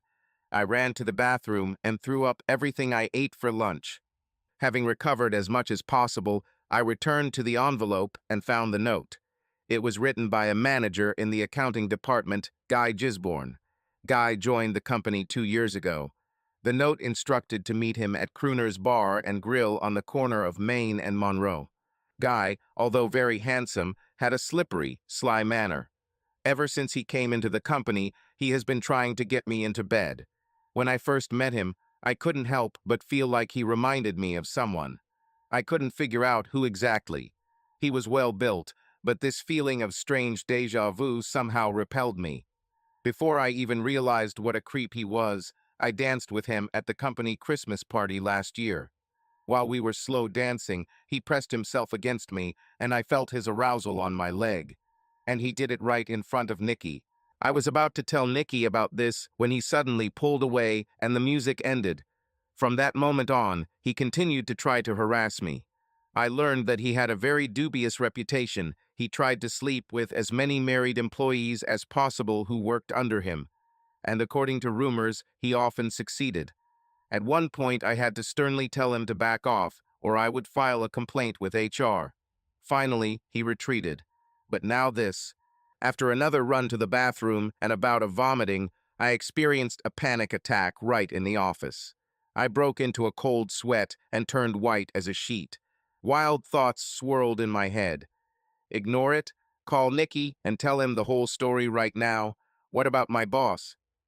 The smartest thing to do would be to call Nicky. But I was terribly afraid that my St. Nicholas would throw our marriage into the trash heap, despite all the years we had lived. Of course, now I know he would never do that. Why didn't I listen to my mom that Christmas morning so long ago and tell Nicky the whole truth? One day, I pulled myself together and headed to the bar, telling my assistant that I had a meeting downtown and wouldn't be back until the end of the day. I prepared for the battle and was determined to go at this guy with all my determination. When I entered the bar, he was sitting at a table in the back of the room. I approached him, seething with rage, and said, "You son of a bitch, what the hell is this? Candace, calm down. Or should I call you Candy O? Yes, that's right. I know everything about you. I always suspected that you were a girl of easy virtue. Now there is no doubt left, right? I didn't back down. Listen, bastard, I don't know what you're up to or what kind of dirt you're trying to throw at me. But I'll tell you this, if you try to trample me into the dirt, I will destroy you." He calmly replied, "Listen, Candy O, first of all, I know very well what kind of photographs these are, and after a little investigation, I found out exactly who you were, or maybe still are. You knew I was from Chicago, right? Oh, and my mother's name was Cordoleone. Does this mean anything to you, Candy O? Yes, I can see from your face that you understand perfectly well what I'm talking about. You see, Candy, my mother was Sonny Cordoleone's sister. I know the whole story. After Uncle Cordo killed Gronsky for helping you escape, my father took over the Gilly Club. Cordo was severely beaten by Gronsky's men. And as I understand it, shortly after my uncle left the hospital, Gronsky and his girlfriend Sandra disappeared. It was your fault. Did you know about this? How are you feeling now, Candy? Be that as it may, the club closed around 2001. Cordo was convicted of murder and died in prison several years ago. But my father took all the documents that were in the Gilly office. My dad died a couple of months ago, and I helped clear out his house last week. And this is what I found. Uncle Cordo had a nasty habit. You see, my dear, he installed hidden cameras in all the back rooms. He often used these pictures to blackmail girls or to ensure himself in case one of them suddenly decided to run away. And there is no doubt that it is you, Candy. Oh, Uncle Cordo would be proud, because now I can avenge him. My chest became cold, like ice, and I began to feel sick again. Somewhere in the depths of my stomach, something snapped. You know, from the moment I started working with you, I wanted to have proper sex with you. Now my dream will come true. In fact, things might be easier for you. If you had given in to me before I found these photos, we might have been able to avoid all of this. But no, you've always played the part of that prim and proper Dr. Fagioli with your wimpy husband. The girls in the office call him St. Nicholas. But relax, Candy, I don't think Nicky has ever had sex with you like I'm about to. You disgust me. You're just a bastard. What do you need? Come on. You're not that naive. You know perfectly well what I need. St. Nicholas is away for the weekend with his baseball team for a tournament, and you and I will have a little party on Friday night. What the hell? I shouted back. But he just sat there with this smug grin on his face. Apparently something like this was bound to happen sooner or later. I tried the last argument. These photographs were taken more than 20 years ago. This was before I met Nicky. What makes you think that I didn't tell him about my past life, or that he would even be interested in it now? Because none of you girls ever reveal your secrets. And St. Nicholas would have fainted if he had seen these pictures. Plus, I have multiple copies of these photos ready to go to different people around town. They will be interested. Nice try, Candy, but it won't work. You're caught. You will come to the Garden of Eden Hotel tomorrow evening. When I'm done with you, you won't be able to walk. But don't worry. By the time your wimp gets home on Monday, everything will be fine. After all, you should be used to it. See you tomorrow, baby. No later than 7. If you don't come, you have yourself to blame. He got up to leave, but I couldn't move. My legs felt like they were filled with lead. After I drank some water and calmed down a bit, I finally headed home. I kept kicking myself for not burying this part of my life, so to speak, and not telling Nikki everything years ago. I was completely backed into a corner. What could I do? It would destroy Nikki if he found out. I hurried home and took a shower, trying to wash away the sins of the past. I curled up on the bed until Nikki returned. I knew Nikki wanted love before she left, but I felt dirty and cheap.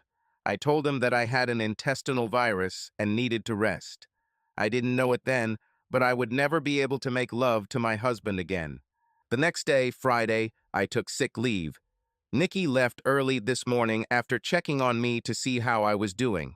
I just wanted it all to end, and I kept telling myself that it didn't mean anything. After all, when I was a working girl, I could handle weekends like this. After this, it will all be over. I don't know how I survived this day. At about 7 in the evening, I headed to the hotel. Let the bastard wait, I thought. When I entered the room, he was in a robe, and there was chilled wine on the table. I drank a glass in one gulp to numb myself a little. I did this often when I was a working girl. Sometimes I even resorted to illegal substances to survive my shift. How I wished I had him now. Let's get this over with. After that, you and I are everything. Slow down, Candy O. You want me out of your life. You're going to have to do a lot better than this. You are in no position to make any demands here. Take off these clothes and get your share of sex. I will have sex with you until you can't walk, and you will like it more than what this weakling husband will do for you. I realized that he was right. He had all the cards, but I wouldn't give that bastard that satisfaction.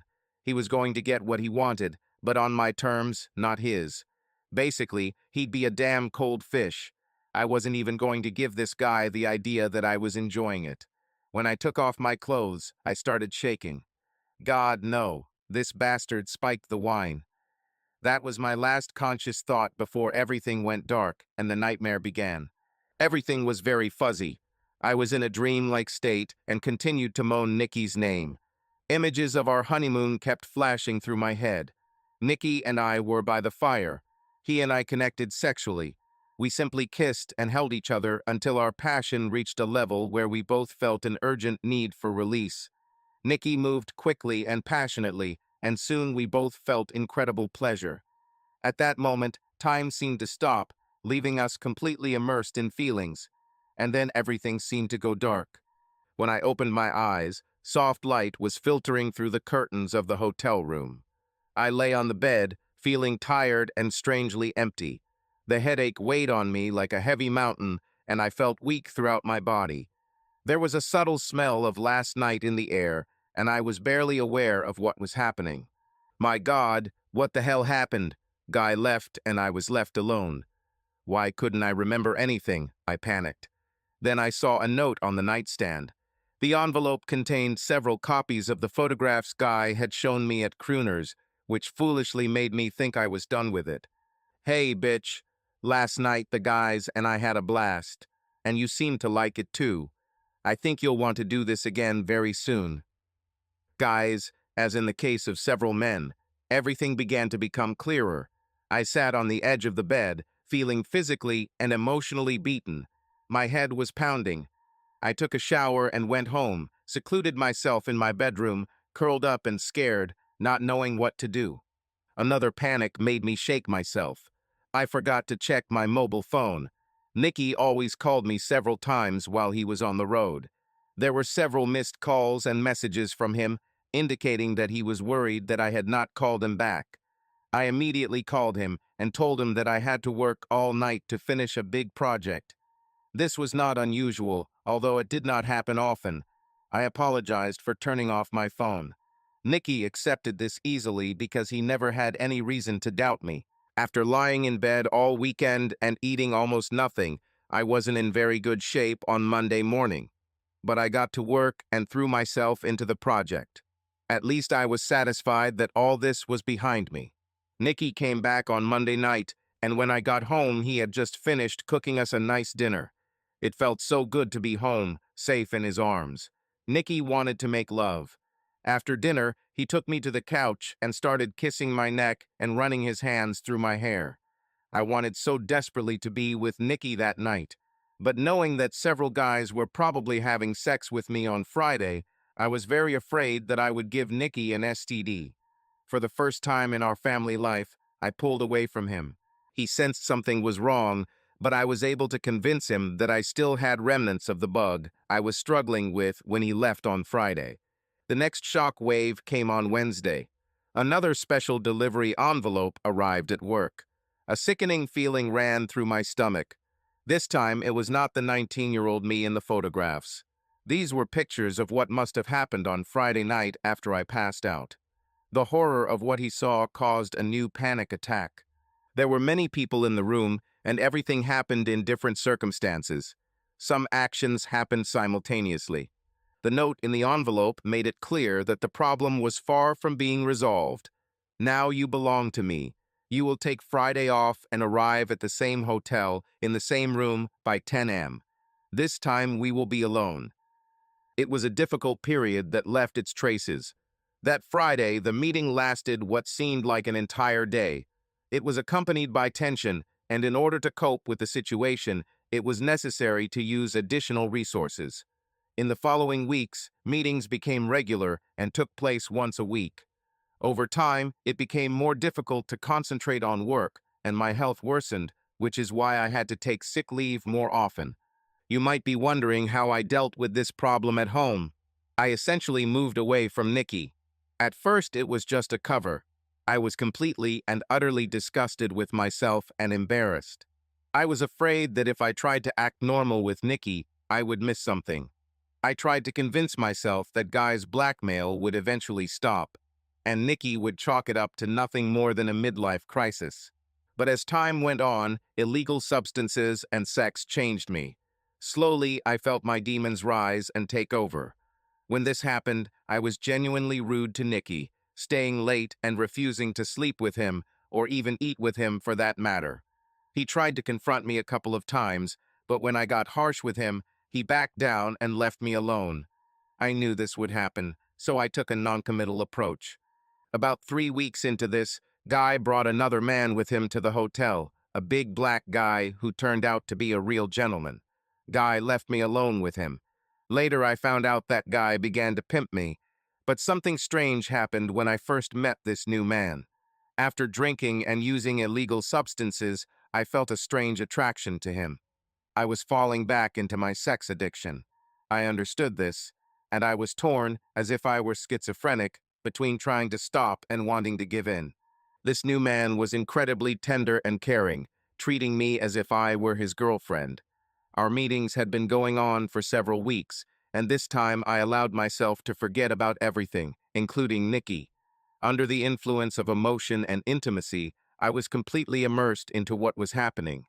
His confidence and strength attracted me, and I allowed myself to dissolve in this moment, feeling a wave of pleasure that overwhelmed me.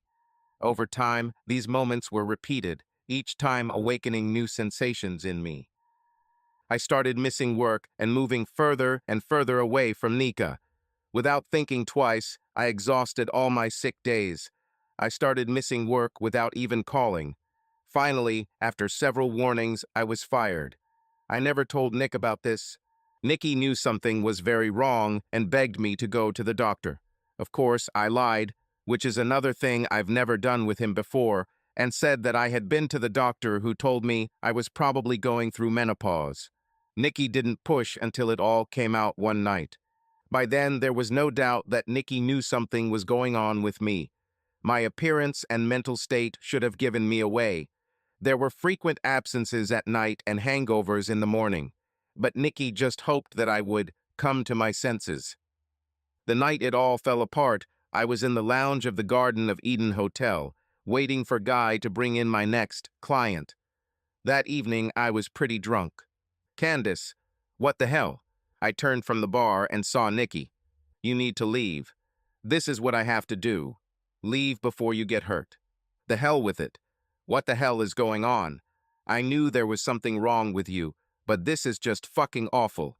Now I regret that I ever met you. Look at you. You have turned into a girl of easy virtue." By this time, Guy approached. He stood behind Nikki and put his hand on his shoulder. "Well, if it's not St. Nicholas himself, have you come to look for your wife, a girl of easy virtue?" Nikki didn't turn around at first. He just looked at me with pain and despair in his eyes and said, "Candace, seriously, this guy, is this the one you're cheating with? Jesus Christ in his royal robes. I can't believe it." He turned to Guy, who attempted a jumping strike. Nikki deftly dodged to the left, avoiding the blow. He then hit Guy with a crushing right to the gut. As Guy doubled over, Nikki hit him with an uppercut to the jaw. Guy flew about 3 meters and collapsed on one of the tables. Just as Guy fell, someone snuck up behind Nikki, preparing to attack. Nikki's cousin, Tony Rome, appeared out of nowhere. He grabbed a chair and smashed it over the attacker's head, knocking him out. "You better get out of here," Tony told Nikki with a hint of urgency in his voice. "I'm leaving. Do me a favor and take Candace to the hospital. Look at her. She's in full swing. Make sure she is taken out of her binge and tested to the best of her ability. And when she is discharged, tell her not to even try to look for me. We're done. Okay? But now you do me a favor. Don't do anything stupid. I'll call you as soon as I get it. Nicholas." I've seen Candace change over the past 6 weeks. But even in my worst nightmare, I could not imagine that everything was so bad. About 2 weeks before the incident at the hotel bar, I asked Tony to put Candace under surveillance. I knew something was terribly wrong. A few days later, I had the answers. He said what he had found out and said that he had photographs. But he strongly advised me not to watch them, and I followed his advice. I had enough information. Based on what Tony said, my marriage was over. No matter how much I loved Candace, I couldn't live with her after such a betrayal.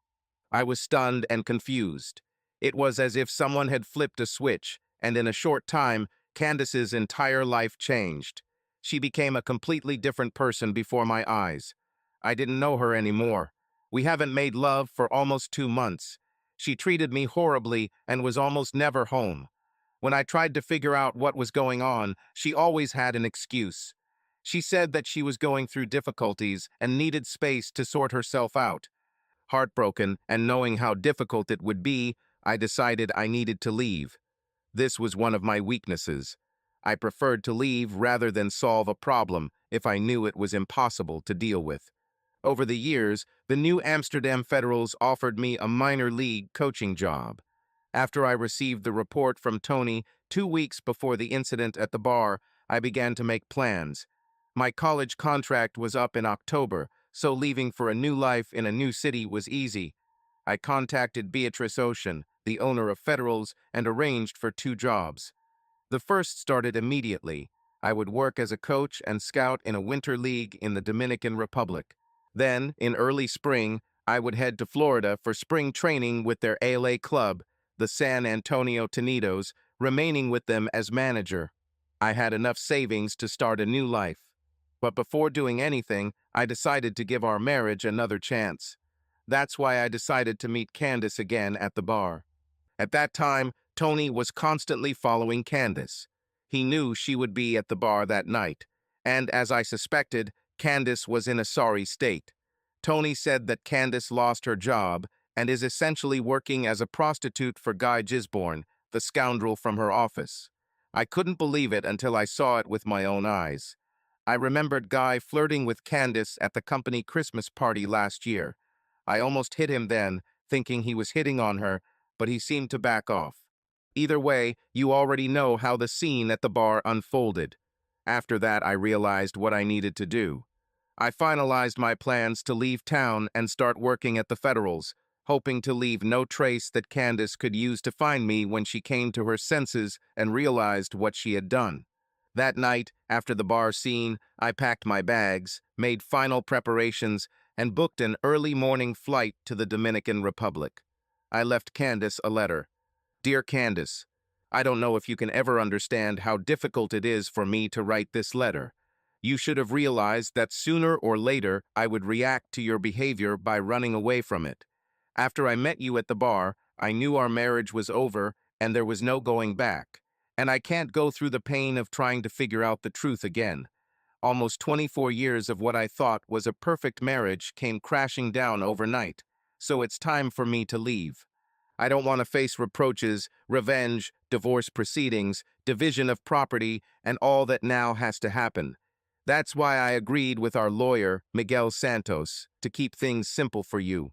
The divorce documents are already ready. He has my power of attorney. All you have to do is sign them. I decided to leave everything to you. I need to leave everything connected with our life and the memories of it. So take everything: house, cars, bank accounts. I'm not sure how I will communicate with children. I don't know if I'll be able to see them or talk to them anytime soon. I'll leave it to you to tell them what happened. If I were you, I'd just say we're separated. Please spare them the dirty details of your new life. From the day we met, I knew I was out of your league. I lived with this uncertainty throughout our marriage, always waiting for someone to wake me up and my fairy tale life with you would end. If there's anything left in you that cares about me, don't worry. I have enough money to live on, and I found a really good job in a city far from here. Please don't try to look for me. I'm sorry for what I said to you that night at the bar. In fact, even knowing how it would all end, if I had a chance to do it all over again, I wouldn't change a thing. I've loved you more than words can say from the moment I met you, and I wouldn't trade those 23 years for anything. I will always love who you were. I will cherish the memories, and when things get tough, I'll think about the good times. I will remember the first lines of our wedding song. Someday, when I feel really bad, when the world gets cold, I'll feel warm just thinking about you, and about how you looked that night. I hope you find what you're looking for and get your life back in order. With love, always yours, Nicholas. I put the letter in an envelope along with the engagement ring and cross and gold chain that Candace gave me as an engagement gift. Leaving the letter and my old phone on the kitchen table, I grabbed my last suitcase and headed to the limousine that the club had sent to take me to JFK Airport. I locked the house with a spare key, leaving it in a flower pot, and left. When I got into the limousine, the driver played Sinatra music. How symbolic. Words from Summer Wind hit me in the chest like an anvil. My shoulders shook and I cried long after the song ended. Like painted snakes, those days and nights flew by. The world was new under the blue umbrella of the sky. But quieter than the flute player, one day something called to you. I lost you in the summer wind. Autumn winds and winter winds came and went. And yet the days, these lonely days, go on and on. And guess who sighs their lullaby in the nights that never end? My treacherous friend, the summer wind. Summer wind. Warm summer wind. Summer wind. Sitting on the floor by the fireplace with a glass of wine, I recalled yesterday's events. She was a stunningly beautiful bride. Everyone said so, and she was as breathtaking as the day I met her. I hear her walking down the corridor into the room, and a thrill of anticipation fills me. She comes in and stops next to me, giving me the opportunity to enjoy her view. Dressed in a blue slip with matching panties and black high heels, she is every man's dream. But it's not a dream. She's real, and she's all mine. Kneeling down in front of me, she takes the glass from my hands, stealthily takes a sip, and places it on the floor. I run my fingers through her curly blonde hair, gently pulling her closer. Lifting her chin, I look into her eyes, then lean down and kiss her bright red lips. She answers, opening up to meet me, our breaths merging in a single rhythm. After a moment, she pulls away, giggling slightly and her gaze turning playful. Her fingers touch the fabric of my robe, and she slowly unties the belt, still smiling. She glances over, as if studying every detail. Her thin fingers touch my chest, lightly run over my skin, leaving a barely noticeable trace of warmth. She moves closer, gently kissing my chest, running her hand through my hair. Her movements are full of softness and care, as if she wants to read me through touches, convey her warmth. The moment is filled with intense tenderness, where every gesture speaks more than words. At that moment, the radio spoke. Accident on McDermott Freeway. just past exit 6A at loop 375 and branch 16. The Pan-American Highway is still clear, but the day is just beginning, friends. Nicholas jumped out of bed screaming. Crap, damn it, again, why doesn't this damn dream stop? He froze for a minute, staring at the morning sunlight streaming through his bedroom window. The radio reporter continued to broadcast monotonously. As for the weather, what can I say? It's mid-August in Texas, people, and it's hot. What do you think of the San Antonio Tornadoes, coached by Nicky Fagioli, battling the Shreveport Bayou Boys for first place? Leaning sharply to the right, Nicholas clenched his fist and brought it down hard on the alarm clock. Radio fragments scattered in different directions. Damn it. This is the fourth fucking alarm clock radio this month. Why do I keep dreaming about that night in the cabin the day after our wedding? That damn woman is still haunting me almost a year later. He just sat on the bed and cried, as he did every time. He cried because he missed her. He cried because he cursed her, cried because of her beauty, and cried because of the evil, heartlessness, and cruelty that she did to him. In the morning, he got out of bed at 5 o'clock, as he had done for many years, and went for a run, which could be from 3 to 5 miles, depending on the weather or the affairs connected with his team. Nicholas threw himself into work to distract himself. Candace was constantly on his mind, no matter what he did. But activity helped him dull the pain at least a little. After breakfast, he went to the stadium very early to watch tapes of games, study statistics, and scout reports. He also handled paperwork that needed to be sent to the club's management. The catchers and coaches arrived at lunchtime, and they discussed the resume Nicholas had compiled based on the material he had reviewed. On Fridays, he cooked lunch for his team in the locker room, homemade pasta e fagioli, or, as it was called in Nicholas's old neighborhood, pasta fazool. For those unfamiliar with Italian cuisine, it is a thick tomato soup with baby pasta, onions, and Italian spices. He learned how to cook this dish from Mama Manette. The players loved his cooking and looked forward to Friday lunch every week. Cooking was also a distraction for him. San Antonio turned out to be a good place for Nicholas. When he arrived there in April after spring training, he was deeply depressed. But his team and the players, whom he called his children, did not allow him to despair. The Italian community in San Antonio welcomed him with open arms. In fact, that evening, before the game began, he was to receive an award from the Children of Italy Society for his volunteer work in the community. He was quickly becoming a local legend in San Antonio. He managed to turn the team from mediocre rookies into first-place contenders. Baseball is taken very seriously in these parts. However, he did not like one thing that evening at all: the visit of the sole owner of the franchise, Beatrice Ocean. A few years ago, Beatrice tried to get closer to Nicholas when he came as a guest coach to spring training. She literally threw herself at him. But faithful and devoted Nicholas did not change Candace then. Yes, he was sophisticated. Beatrice not only had money and power, she was also built like a goddess and looked amazing. Beatrice recently learned of Nicholas's marital status and tried to get closer to him again during her last visit a month ago. Beatrice, despite her persistence, was actually a kind and sincere person, which is uncharacteristic of the owners of large baseball clubs. One evening, she invited Nicholas to dinner, after which she hinted at her intentions. Nicholas gave in for one reason only. He thought that at least for a while he could forget about Candace. This did not help, and after several weeks, Nicholas felt guilty about what happened. That night, Beatrice lured Nicholas to her hotel room. As soon as he entered, she quickly took off her clothes and attacked him.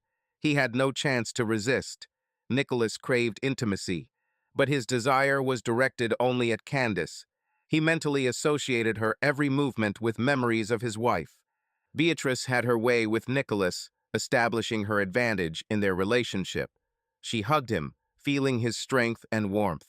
"Nicholas," she whispered, enjoying the moment, "you are so amazing." She moved slowly and confidently next to him, giving in to the feelings of closeness and harmony. Their connection became stronger and stronger. They lost themselves in the emotions that captured them both. When their passion reached its peak, Nicholas accidentally said the name of another woman. After the storm had subsided, Beatrice collected her thoughts and raised the issue. Later, when the passions had subsided, Beatrice started a conversation. You still miss her, don't you? Yes. Sorry, Beatrice. This shouldn't have happened. I'm ashamed that I took advantage of you. Hey, I'm a grown woman, remember? I knew what I was getting into. Look, Nicholas, I understand that you still love her. You need to complete this somehow.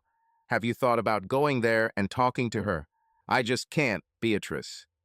The level of betrayal is too high for me to handle. I'm sorry she hurt you so much.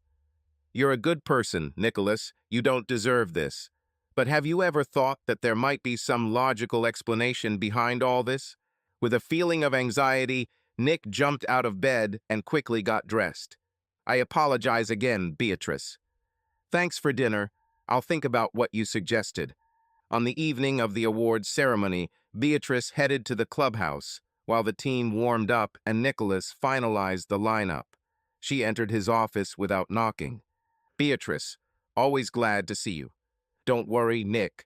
I won't chase you around the bedroom today. I came here for two reasons. First, the club owner must be there when one of his managers receives a humanitarian award. I really wanted to support you. You're doing an amazing job with the team. Secondly, this is personal. How can I say this? To hell with it, I'll just say it. I love you, Nicholas Fagioli. I know you don't love me, but maybe with time you will learn to forget your wife. God, I feel like a teenager in love. Look, I'm not putting any pressure on you, but I will repeat what I told you last month when I was here. You need to deal with this and put an end to it. If you don't do this, this pain will haunt you all your life and destroy you from the inside. If there is anything I can do to help you find that peace, I want you to know that I am here. When you deal with your pain, I will help you forget it. I can be good for you, Nick. You know that. Now let's go get your reward. You're a credit to our organization, Nick. And one day you will have a higher position with us, no matter what happens between us. This is what I promise you. Candace. The last day of our honeymoon on the lake was cold and wet. Nicholas and I had returned from our walk and were getting ready to cook dinner. He lit the fireplace and we stood next to each other to warm ourselves. During the kiss, Nicholas slowly unbuttoned first my blouse, then my boots and trousers. He undid the clasp on my bra and then quickly pulled my panties down with his thumbs. Hey, that's not fair. I'm the only naked one here. SHHH. Put on your robe. Here's a glass of wine for you. Sit by the fire. I'll fill the bathtub, give you a nice relaxing massage. Sorry, I meant to say bathing. These words made me feel excited. 10 minutes later, he returned. Let's go, princess. Let's make you clean and happy. He unbuttoned his robe, picked me up, and carried me into the bathroom, slowly lowering me into the warm water. Using a sponge, he gently washed me from head to toe. When he finished, he helped me out of the bath and began to dry me off. But I took him by the hand and led him into the bedroom. This time I undressed him. I want you to take me, Nicky. Don't think about pleasing me. Just take me fast and rough. I want to feel you filling me and punishing my body. Do it now, Nicky. It was great. But suddenly the bedroom door swung open and two men entered. No, it couldn't be. It was Packy and Gronsky. But they're dead. They pulled Nicky out of bed and tied him up in a chair.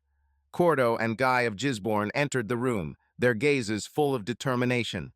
You thought you ran away from us, Candy O? Now you will answer for your actions, and St. Nicholas will bear witness. They twisted my arms, fastened my wrists to the headboard, and secured my legs, making it impossible for me to escape. Ready, Candy O? We will begin, and you will feel the full weight of your punishment. I lay helpless, feeling them approaching. Nicky tried unsuccessfully to say something, but the gag muffled his voice. Cordo approached, and I tensed, feeling hopelessness rolling in like a wave. Nuo, I screamed, desperately resisting. Tony and his girlfriend Ann Archer burst into the room when they heard me scream. I was covered in sweat. Ann hugged me, calmed me down, and helped me fall asleep.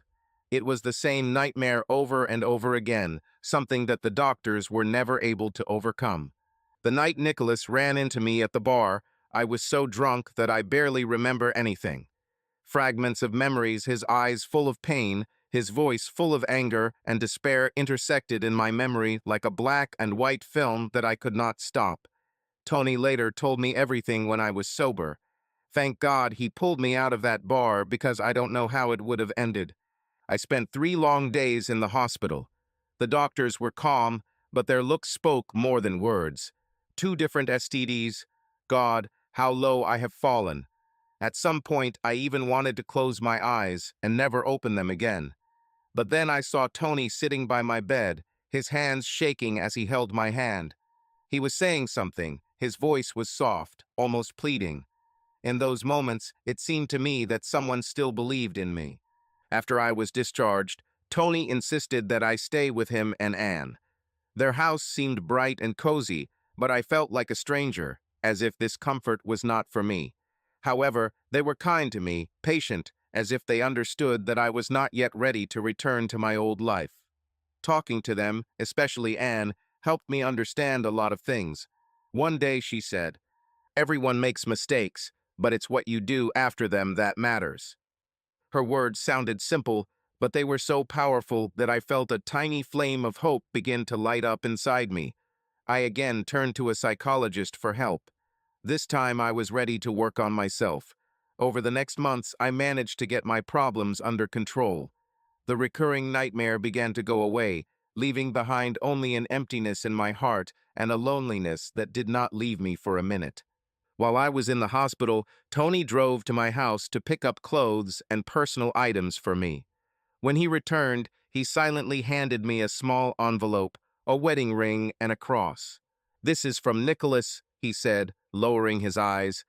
"I thought for a long time whether to give this to you or not, but sooner or later you still had to see it." I remember how my hands shook when I opened the envelope. Nicholas's letter. Every word written by his hand was saturated with pain and resentment. It was like a knife in the heart, turning again and again. He wrote about the love that turned to despair, the hopes I had dashed, and his decision to leave. Every night before I went to sleep, I held the letter to my heart, reading it over and over again, as if I was trying to burn its words into my memory. I hoped that maybe someday I would be able to get him back. But the emptiness inside me did not leave a single chance. In those moments when I was alone with myself, it seemed to me that I heard his voice. Not angry, like that evening in the bar, but soft, full of pain. And every time I asked myself how I could live with this further. As Nicholas requested in his letter, I went to our lawyer, Miguel Santos. This visit became a real test for my already fragile state of mind.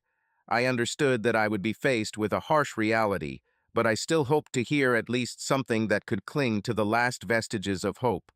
When I entered the office, the atmosphere was neutral, professional, but there was something heavy, almost oppressive about it. Miguel was calm and collected, as always, but there was something in his gaze that betrayed regret. "I will never sign divorce papers," I said firmly, even too harshly for myself. "If you have the opportunity to contact Nicholas, please tell him this. Let him know that I will never give up our love." Miguel nodded without showing any surprise. He seemed to be expecting this statement, but his silence only added fuel to the fire of my anxiety. "He struggled too, you know," he said quietly, a little later. These words stuck in my head. I turned away to hide my tears, but this made it even more painful. I understood that for me to give up the love of my life, it would take much more than a piece of paper with signatures. Miguel, as if trying to distract me from this thought, switched to financial issues. He confirmed that I have 2 stable sources of income from our gyms and that I may not be returning to work for the foreseeable future. "And I wouldn't be able to return to my old job anyway," I muttered, remembering the chaos that followed my connection with Guy and his fun company. This episode of my life now seemed something alien, as if it was not with me. The most painful moment was when I asked Miguel how Nicholas was coping without his assets and credit cards. "Nicholas did a great job," he replied. His income is now even higher than when he first graduated from college. But then he said something that completely broke me. Over the years, Nicholas asked me to invest some of the income from the gyms and the extra money he earned as a guest instructor in Florida every spring. In the end, it amounted to about $200,000. Shortly before his departure, he was preparing to make an advance payment on a contract to build a cabin on Otsego Lake.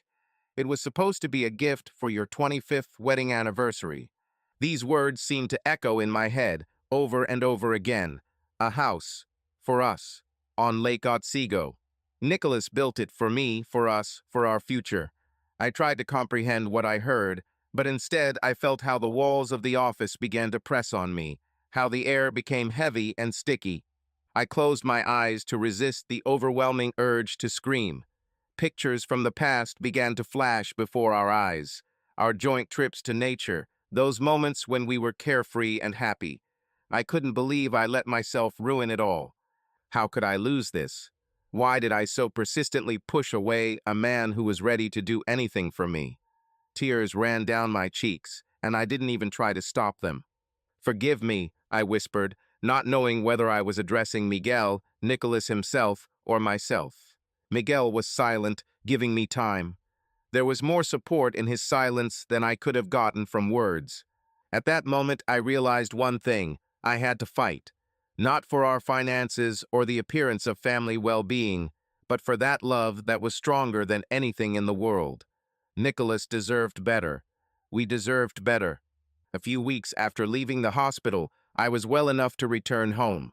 My physical fitness was restored, and it seemed that my sex addiction, like a wild animal, was imprisoned in a dark, remote cave somewhere in the depths of my consciousness.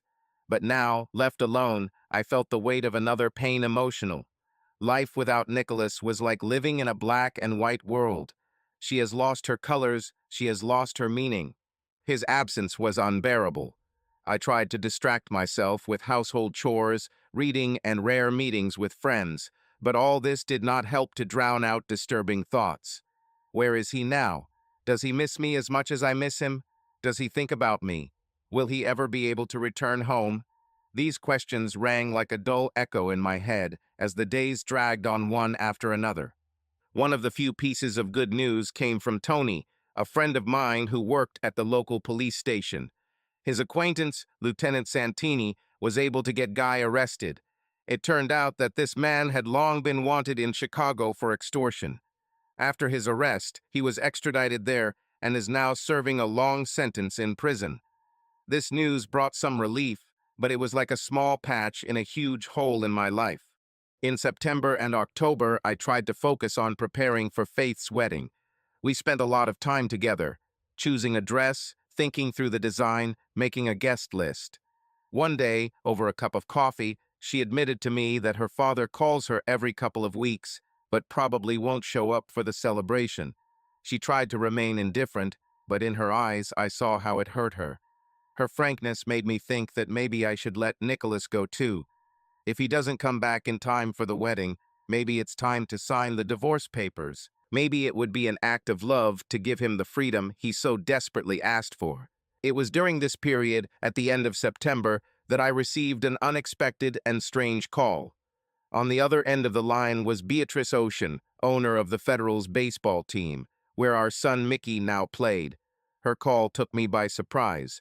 I immediately asked if something had happened to Mickey, but she hastened to reassure me, saying that Mickey was doing great and had a brilliant career ahead of him. She then added that her call was not about Mickey at all, but about Nicholas. Hearing his name, I felt my insides clench. The lump in my throat prevented me from speaking, but I still started asking questions. How did she find out about Nicholas? Why is she calling me? Beatrice offered to meet in person, assuring me that she would answer all my questions. We agreed to meet that same day at my home. After the call, I sat for a long time, staring at the phone. What could this woman know about my life? And why did she need to talk to me now? When she arrived, even though we were complete strangers, she hugged me as if we had known each other all our lives. It was unexpectedly warm and sincere, and I couldn't help but smile. In her behavior, there was not a shadow of arrogance, so familiar to people of her circle. Her gentleness was disarming. "Mrs. Ocean, please tell me that you know where Nicholas is," I asked excitedly, feeling hope rising inside me. "Candace, please call me B," she corrected gently. "And yes, I know where he is. But I ask you to be patient. He would kill me if he knew I was telling you this. However, I have my reasons." I froze, waiting for her words, and finally she continued. "Nicholas works for me. He runs my little league in San Antonio, Texas. He is in excellent physical shape and, as always, does his job flawlessly. The San Antonio community loved him. Not long ago, he received an award for his volunteer work helping children and young athletes. He became part of their family. Tears welled up in my eyes. The bitterness of separation mixed with pride. This was all Nicholas, the one who always remained a bright spot wherever he went. His natural charm and desire to help people shone through even from a distance. But Candace, her voice became softer, but more serious. Otherwise, he is unhappy. He misses you, although he tries to hide it. He once told me that he wants to forget you, but he can't. For him, you are like a pain that becomes part of him. I froze, feeling my heart clench. Her words were true, and I knew it. "And I have a confession," B added, giving me a cautious look. "Don't be angry, but I need to be honest with you. Candace, I love Nicholas. I know that he doesn't reciprocate my feelings right now, but I believe that over time I can help him. However, I won't rush him. He needs to figure out for himself what he wants, and for that you two need to talk. This is important." "Thank you, B, for your honesty," I replied, feeling conflicting emotions fighting in my chest. Although it pains me to know that I may lose Nicholas forever, I know that sooner or later he will have to move on. But I really want to talk to him. I desperately want to. Only he avoids me. I don't even know if he will come to our daughter's wedding." B nodded as if contemplating something important. "Don't worry about it," she said firmly. "I will help you achieve this meeting. This is the only way to know if I have a chance with him. I've already talked to one of his friends, Monsignor Mickey Mackay. He and I will bring Nicholas to the wedding, even if we have to do it under an excuse. We'll arrange for you to come face to face, and then everything will depend only on you." She paused before adding, "There is something else you should know about. Nikki is promoted to the major leagues this week. Our pitching coach fell ill and Nikki was appointed to take over for the rest of the season. The team has every chance to make the playoffs, and his help will be invaluable. This step could be a turning point in his career." I felt joy and anxiety mixed in my chest. Nicholas has always been purposeful and talented, and now another challenge awaited him. But was I ready to meet him again, knowing that perhaps he had already found a new chapter in his life? The fact that Nikki would finally achieve her childhood dream of making it to the major leagues gave me mixed feelings. It was both joy and sadness. Joy because I always knew how much it meant to him. He dreamed of this all his life, working every day to the limit to get there. But the sadness is because this success became a part of his life, in which I was no longer there. I so wanted to be with him when he went to the stadium for the first time. I wanted to see him confidently take the field, interact with the players, and do what he always loved. I wanted to be proud of him, watching him make his dream come true. But I knew that I could not be part of this experience, and this thought tormented me from the inside. Every step I took without Nikki seemed insurmountably difficult. It was as if every little thing was a reminder of the emptiness left after his departure. B, my friend and constant support, left shortly after one of our conversations. I didn't know what she was up to, but her determination always inspired confidence in me. About a week later, she called me again. Her voice sounded like she had just won a battle. She was happy to report that her plan worked. Nikki agreed to come to the wedding. At this time, the team reached the playoffs, but unfortunately was eliminated in the first round. Sitting in front of the TV and watching Nikki and his brother Mickey play on the field together gave me conflicting feelings. I was proud of Nikki, but at the same time I felt a sharp pain from the fact that I could not share these moments with him. The wedding day arrived, and I felt like a schoolgirl getting ready for her first date. I couldn't cope with my excitement. I was constantly fiddling with or correcting something. B's plan was simple, but desperately bold. She and Monsignor Mickey would trick Nikki into my room. I was torn by contradiction. On the one hand, I was uncomfortable and even ashamed of this trick. On the other hand, I understood that I was ready to do anything just to see Nikki and talk to him. I was already completely ready. The dress fit perfectly, the makeup emphasized my features, and the hairstyle complemented the image. The excitement inside reached the limit, and I realized that I had not eaten a single crumb all day. And then there was a knock on the door. I walked over and opened the door, holding my breath. B and Nikki stood in the doorway. Behind them, a little behind, was Mickey, who was clearly watching the developments. Nikki looked great. I couldn't take my eyes off him. My heart fluttered. All I wanted at that moment was to throw myself into his arms and never let go. I saw in his eyes that he felt the same way. But before I could say anything, he turned around abruptly, trying to leave. Mickey, anticipating such a move, quickly stopped him and held him firmly in place. "Don't you dare run away, Nikki. I swear you will not leave this room unless it is over my corpse." Mickey pushed Nikki into the room, and he and B walked out and closed the door behind them. It was awkward, so I was the first to break the silence. "Nikki, you look good. I'm very glad to see you.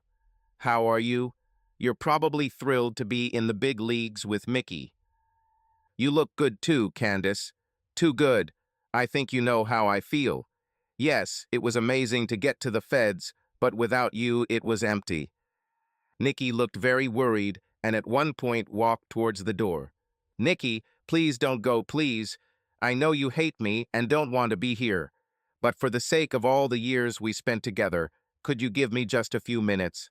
I don't even know how many times I rehearsed that apology when I heard from B that she talked you into coming to the wedding. I know how hard this is for you. Please sit down and let me tell you my story. I have divorce papers with me. I promise if you just listen to me and then want to leave, I'll sign the damn papers and hand them to you right now." Nikki sat down on the bed, and I took the chair opposite him. I told him everything that had happened in my life since I was 14. He sat there in shock. When I finished, he stood up. "This is all?" I thought. "Is this the end?" "Candace, I'm stunned. All this needs to be understood. The very fact of seeing you was already a shock. And now to hear your story. Sorry, I don't even know what to think. Do we have a chance, Nikki? Please be honest with me." "Candace, I need time. Don't sign the papers. We'll talk after the reception."